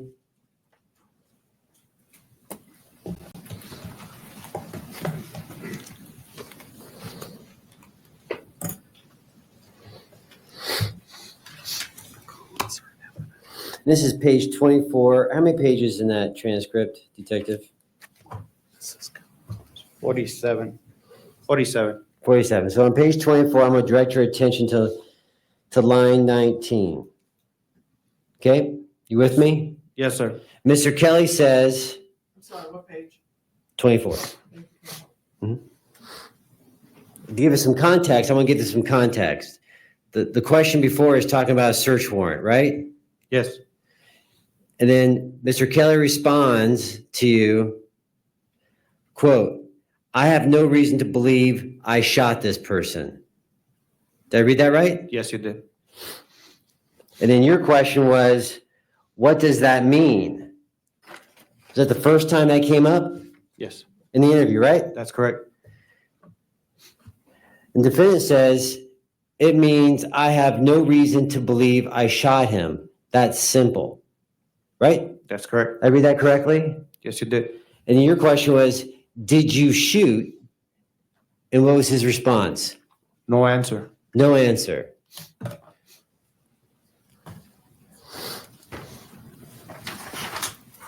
Your Honor, I mean, a lot of this information is taken out of content, and I would just ask the court or the city attorney to play it so it could be heard in content and then ask these questions so we all know what preceded the comments.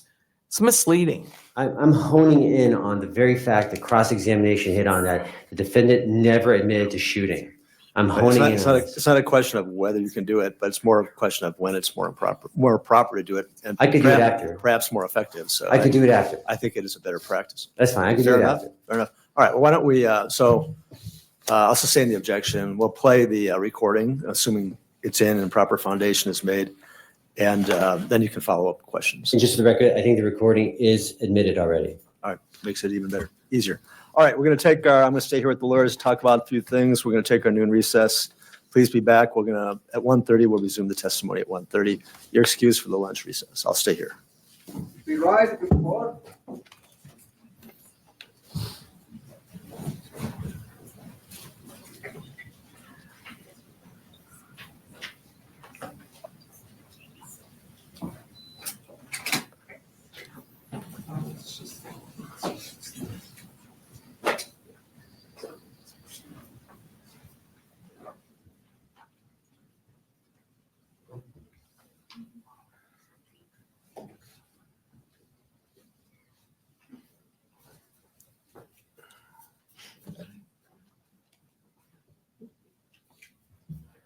All right, thanks. You could have a seat. The record will show the absence of the jury, but counsel and defendant are still here. First, the jury expressed their thoughts on coming to court next Monday for trial. Any position on that from any side? We would defer to the court, Your Honor. We would like to get it done, but we'd defer to the court, whatever you think is most appropriate. All right. Speaking from someone from Texas, I'd like to get this done. But I think that we can make more progress, and I think they think it's going to go through another whole week. I'd like to see how long this detective is, where the state ends. Maybe we can reconsider that. If they rest or not today or not. If not, I mean, I know we're having a short afternoon, but personally, I would personally like to see us continue on Monday. I appreciate that as being an out-of-town attorney. And I thought their position was very reasonable. I think what they were saying was they're believing that the case will not be submitted to them next week, at least not in time for them to really deliberate on the case. Right. So, well, in other words, I think they're thinking that the case will not be submitted to them by the end of next week in time for them to really deliberate. So that being the case, I think the thinking is why not just, they're going to come back the next week anyway. I'm mindful of the fact that when we told them as prospective jurors what the prospective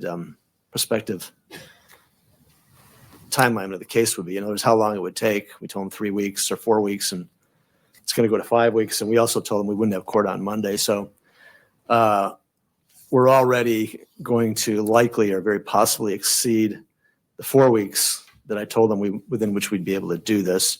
So that being the case, I'm inclined to defer to their request to have Monday off, because we also represented them that they wouldn't have court on Monday. I said, I made the arrangements. I'm able to do it. I think we could use the time, but I think their position is fairly taken. The only thing he said at the end was, well, if there's something new or different, that could affect that scheduling, to let them know. But so we can wait till about 3 o'clock and see where we're at and then address it then. But I kind of have a feeling that this witness will still be on the stand at 3 o'clock, I would imagine, either through direct or cross. All right, so we'll wait until then. Now, what about this issue with Mrs. Kelly and what the state wants to do? Your Honor, this was proper impeachment of Wanda Kelly based on her comments during her testimony, and the state was limited on redirect and wasn't able to play it to the witness, but I did confront her with the topics while she was on the stand. So this is appropriate redirect. In addition, Your Honor, she is available, and the case law says that the witness merely has to be available in order for the impeachment to be proper. Well, first I'll hear from the defense, but I just want to know, as we proceeded, then I sent my judicial assistant over to get a copy of the transcript. And what I got looks like a very partial, it's like 4 pages or 5 pages. So it's obviously not the whole transcript. Oh, that's just the clips, Your Honor, that the state is offering. It's the first clip is the part that's marked first clip. The second clip is the part marked second clip. And the third clip is the part marked third clip. We weren't introducing the entire Wanda Kelly interview. So what I have here is what you proposed to use to play for impeachment purposes. Yes, Your Honor, and we've already played the first clip. You just told us that we needed to lay the appropriate foundation with Detective Ainsa, which we have done today. You And admitted are it. those, which one of these are all of these on CD 131? 131 is the first clip, 132 is the second clip, and 133 is the third clip. All right, and again, I'm going to hear from the defense, but it's potentially proper impeachment if the witness said something that's materially inconsistent with another prior statement that she made. The problem I'm having is the witness testified I had the clerk tally it up for 6 hours. I can't possibly remember within that 6 hours or 5.5 hours of testimony that she did everything she said and what she denied, and whether or not anything she said or denied is inconsistent with what's in these clips. It has to be, the witness had to be asked a question, said something that's materially inconsistent with what she said or the witness said at a prior date in order for it to be proper impeachment. And Judge, I can't, it was 6 hours of testimony. the state prepared those clips directly after her testimony for the purpose of impeachment because she made comments that were directly opposite to what is in the transcript. That's why I prepared the clips on the day that I was going to do the redirect. So that it's the state's position that she did say things opposite to what is in the transcript. I That's why we understand. were That's, offering it. that's your position, that she said something that's inconsistent with what's in this transcript. Right. But I mean, I have to do my own due diligence. I'm not going to, Sure. I mean, and that's what you say, but I can't determine from this, after 5.5, 6 hours of testimony, I can't remember everything she said. You know, so I don't know, you know, as I said here, whether it's inconsistent or not. Well, let me hear first from the defense, and then we'll talk about it some more. Well, Your Honor, I think this really has been beat up. There's been rebuttal testimony that's been brought up. It's been challenged and crossed with her. They could have used her statements and say, why didn't you say this? Do you need to refresh your memory? All those things that could have laid that out with her and giving her a chance to answer to it. But she's not on the stand anymore, and they're bringing something later. Like you said, it's been long gone and also beat up already. So I think the point's made, and I think we're being redundant on this, and I would object. Okay. Was the witness asked, and again, I saw the same problem. I have to try and verify some of this, or all of it, but was the witness asked on her direct examination by the state whether or not she said these things that are in this transcript? Judge, I believe I showed her the transcript, asked her about it, and she denied the transcript. Never denied. That's my recollection. Right. Well, I need to see something in the record in order to make a ruling. I just can't make it. As I said, it's 5.5, 6 hours of testimony. I can't remember everything she said or just didn't say or wouldn't say or denied. So if you can point me and of course the defense also to something in the record within that 5.5, 6 hours of testimony where she was presented with these statements and said, did you say these things? And if she denied it, then at least I'll have some basis on which to make a ruling. Well, I don't think we have a transcript of that, Judge. So, I mean, I can't point to the record. I can tell you what my notes indicate from her testimony that day.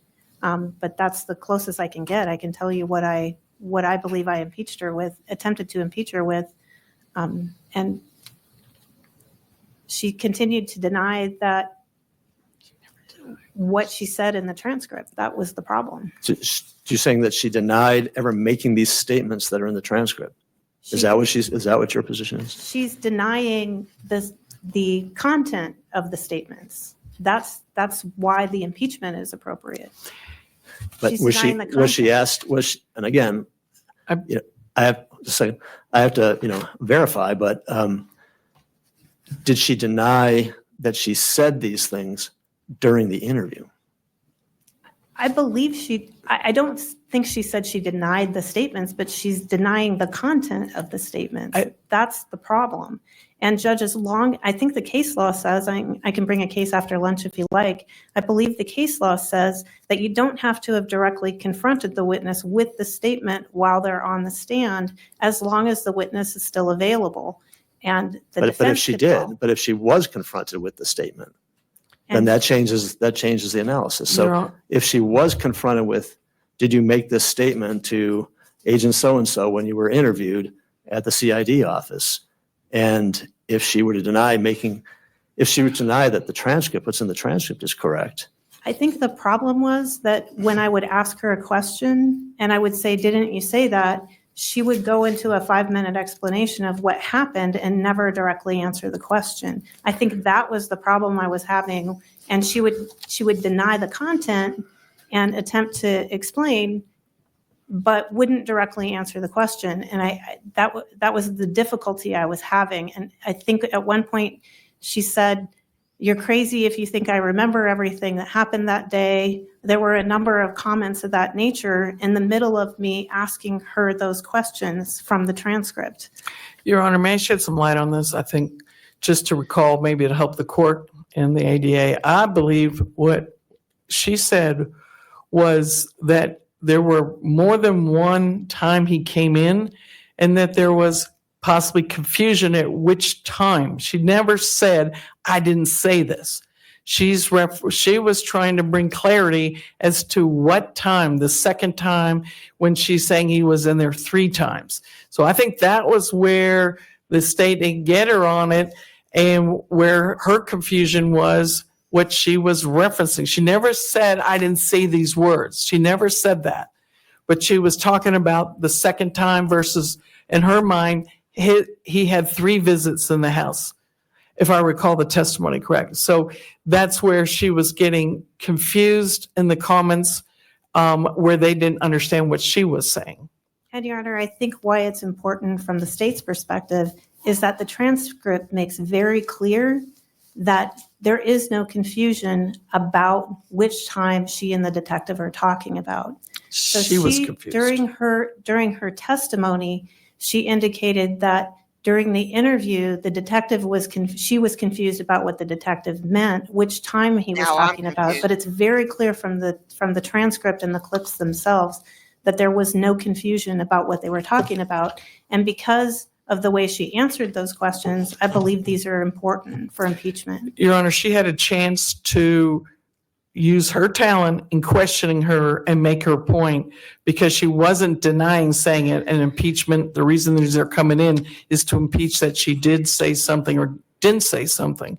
And so if the state couldn't get clarity on their own questions, then that doesn't give them a chance to impeach because they didn't do what they were supposed to do, and establishing the confusion. But I think the witness was very clear in her mind what she believed was first, second, third time. And I think it was referencing second and third time in her mind, doesn't give them a chance to keep going back at her. Understood. Now I'm looking again at this 1, 2, 3, 4, the 5 pages of the transcript that the state has identified that they're seeking to use the specific clips from part of that interview. Right. I thought I heard you say, correct me if I'm wrong, that the first clip is in evidence, right? Judge, I played the first clip during the redirect, but I ran out of time because we were limited and I wasn't able to play the other 2 clips, which I had prepared to play during redirect of Mrs. Kelly. I just did not have that opportunity. I don't believe that I have to play them with the witness. I believe that this is appropriate impeachment through the witness who was actually present at the interview, which is why we were doing it this way since we were limited on time. So you were, you did play the first clip. Is that what you That's said? correct. It But- was admitted, subject to the foundation by the detective. So you played the first clip, and you're saying you didn't ask her questions about the first clip? Did you ask her questions about what was played? Yes, I did, Judge, but I didn't get to ask about the other 2 clips Okay. because of the timing issue. Correct. All right, Yes. so what I'm showing, that's why I'm asking these questions. Sorry to go over the noon hour, but from the portion of the transcript that I have, the first clip consumes the first 3.5 pages. That's correct, Your Honor. So and then the second clip starts on what's been marked here in this transcript, page stamp 1491, on line 12. Yes. So we've Very already heard everything that's on, and she's already been asked about what's on the transcript. You just told me that as to the first clip. Yes, Judge, but she denied it. That was the issue. Oh, as to the first clip, yeah, that's done. The first clip's done. We just had to lay the foundation for that. So we weren't going to replay the first clip. First clip's done. All right. That's already So done. what we're talking about then that's in question is the last page and a half. And I think it's about a minute of clips All right, but total. let's look at the content of it. Yep. Although I'm looking at something, lines 12 to 17 say out. That's the part that we did not include because of the court's order with respect to warning shots. All right, so now we're talking about what remains is Bates stamp 1491, beginning at line 17 and a half. Right. All right. Yes, there's a dead body in your house, your property. This is a question. Yes, there's a dead body in your house, your property. He's got a gunshot wound and your husband's been interviewed and he's admitted to shooting at them. Answer, well, he usually shoots a warning shot, like, just to let him know, hey, don't come close. And then out. So The part what's that? on the- What's that all about? I mean, what? The part on the warning shots was at the additional questions about the warning shots, Your Honor. Well, then it says out. Right, that's the part that we left off the clip, Judge. That's why it says Okay, out. so I'm just trying to define what it is that, exactly what it is that you're seeking to play. And then it goes from we're on the last page, third clip. Okay, did he tell you today he shot a warning shot today? Answer, well, I heard a shot, so I assume so. Only one shot. I don't know. You don't know? Okay, I did know that there was one. So what's impeaching about that? It's about first that the detective she didn't admit the number of shots or that she heard shots until the detective told her about her husband admitting to the shots. The defense implied during their cross of her that the detective lied about that, which was untrue. And what the detective said is detailed there. And so that's what we're impeaching, is what she said on redirect with respect to the officer lying to her about what her husband said. So that's the first issue. The second issue is the number of shots, which she also denied. She said she told Detective Ainsa that there were 5 to 6 shots, when in reality, she only said 1 shot. But it's primarily in the context of what they elicited on cross-examination with respect to when she had admitted that she heard the shots. Judge, this has nothing to do with impeachment whatsoever, and I just don't understand why this is being considered for why the state's considering this as impeachment. It was our questioning of the detective's tactics to give misrepresentation of what her husband said or admitted to try to get her to confess along with it, type of strategy. So that was just our table doing our implications, not the witness. And again, it was clear the warning shot thing was her speculation, that because she did hear some shots, she don't know how many. She said she heard them, can't remember how many, got mad when everyone tried to nail her down to how many, because she was like, I was under stress. I mean, she didn't know if her husband was dead or alive. And she got mad at the state for that, trying to hold her down to it. So I don't understand why this is impeachment. All right, it's 10 after 12. I'm going to take the matter under advisement. We'll come back after lunch with a ruling. But thank you for your assistance on that. Thank you. All right, we're in recess until 1:30. All right. We made it. We made it. We made it through day 13, right? Oh, yep. Day 13 a.m. Now, day 13 p.m. is going to be a little shorter. So, I think. I don't know. I didn't look at it. He said. That's what he said. He said he was going to get up. Oh, man. Yeah. So, I wasn't on camera that whole time. But that's okay. Maybe YouTube won't get mad at me. Maybe they will. Who knows? I'm just going to upload this anyway and see how it goes. And then I'll get to day 13 p.m. as soon as I can. And then we only have 4 more days to go. And day 18 is very short. It's just a.m., I think, or it's either one, a.m. or p.m. And it's just the verdict. So early, only 3 more sleeps, 3 more days to go. Thanks for coming out, guys. Thanks for watching the Kelly video. Get ready for the next series. It's going to be big, big, big. Bye.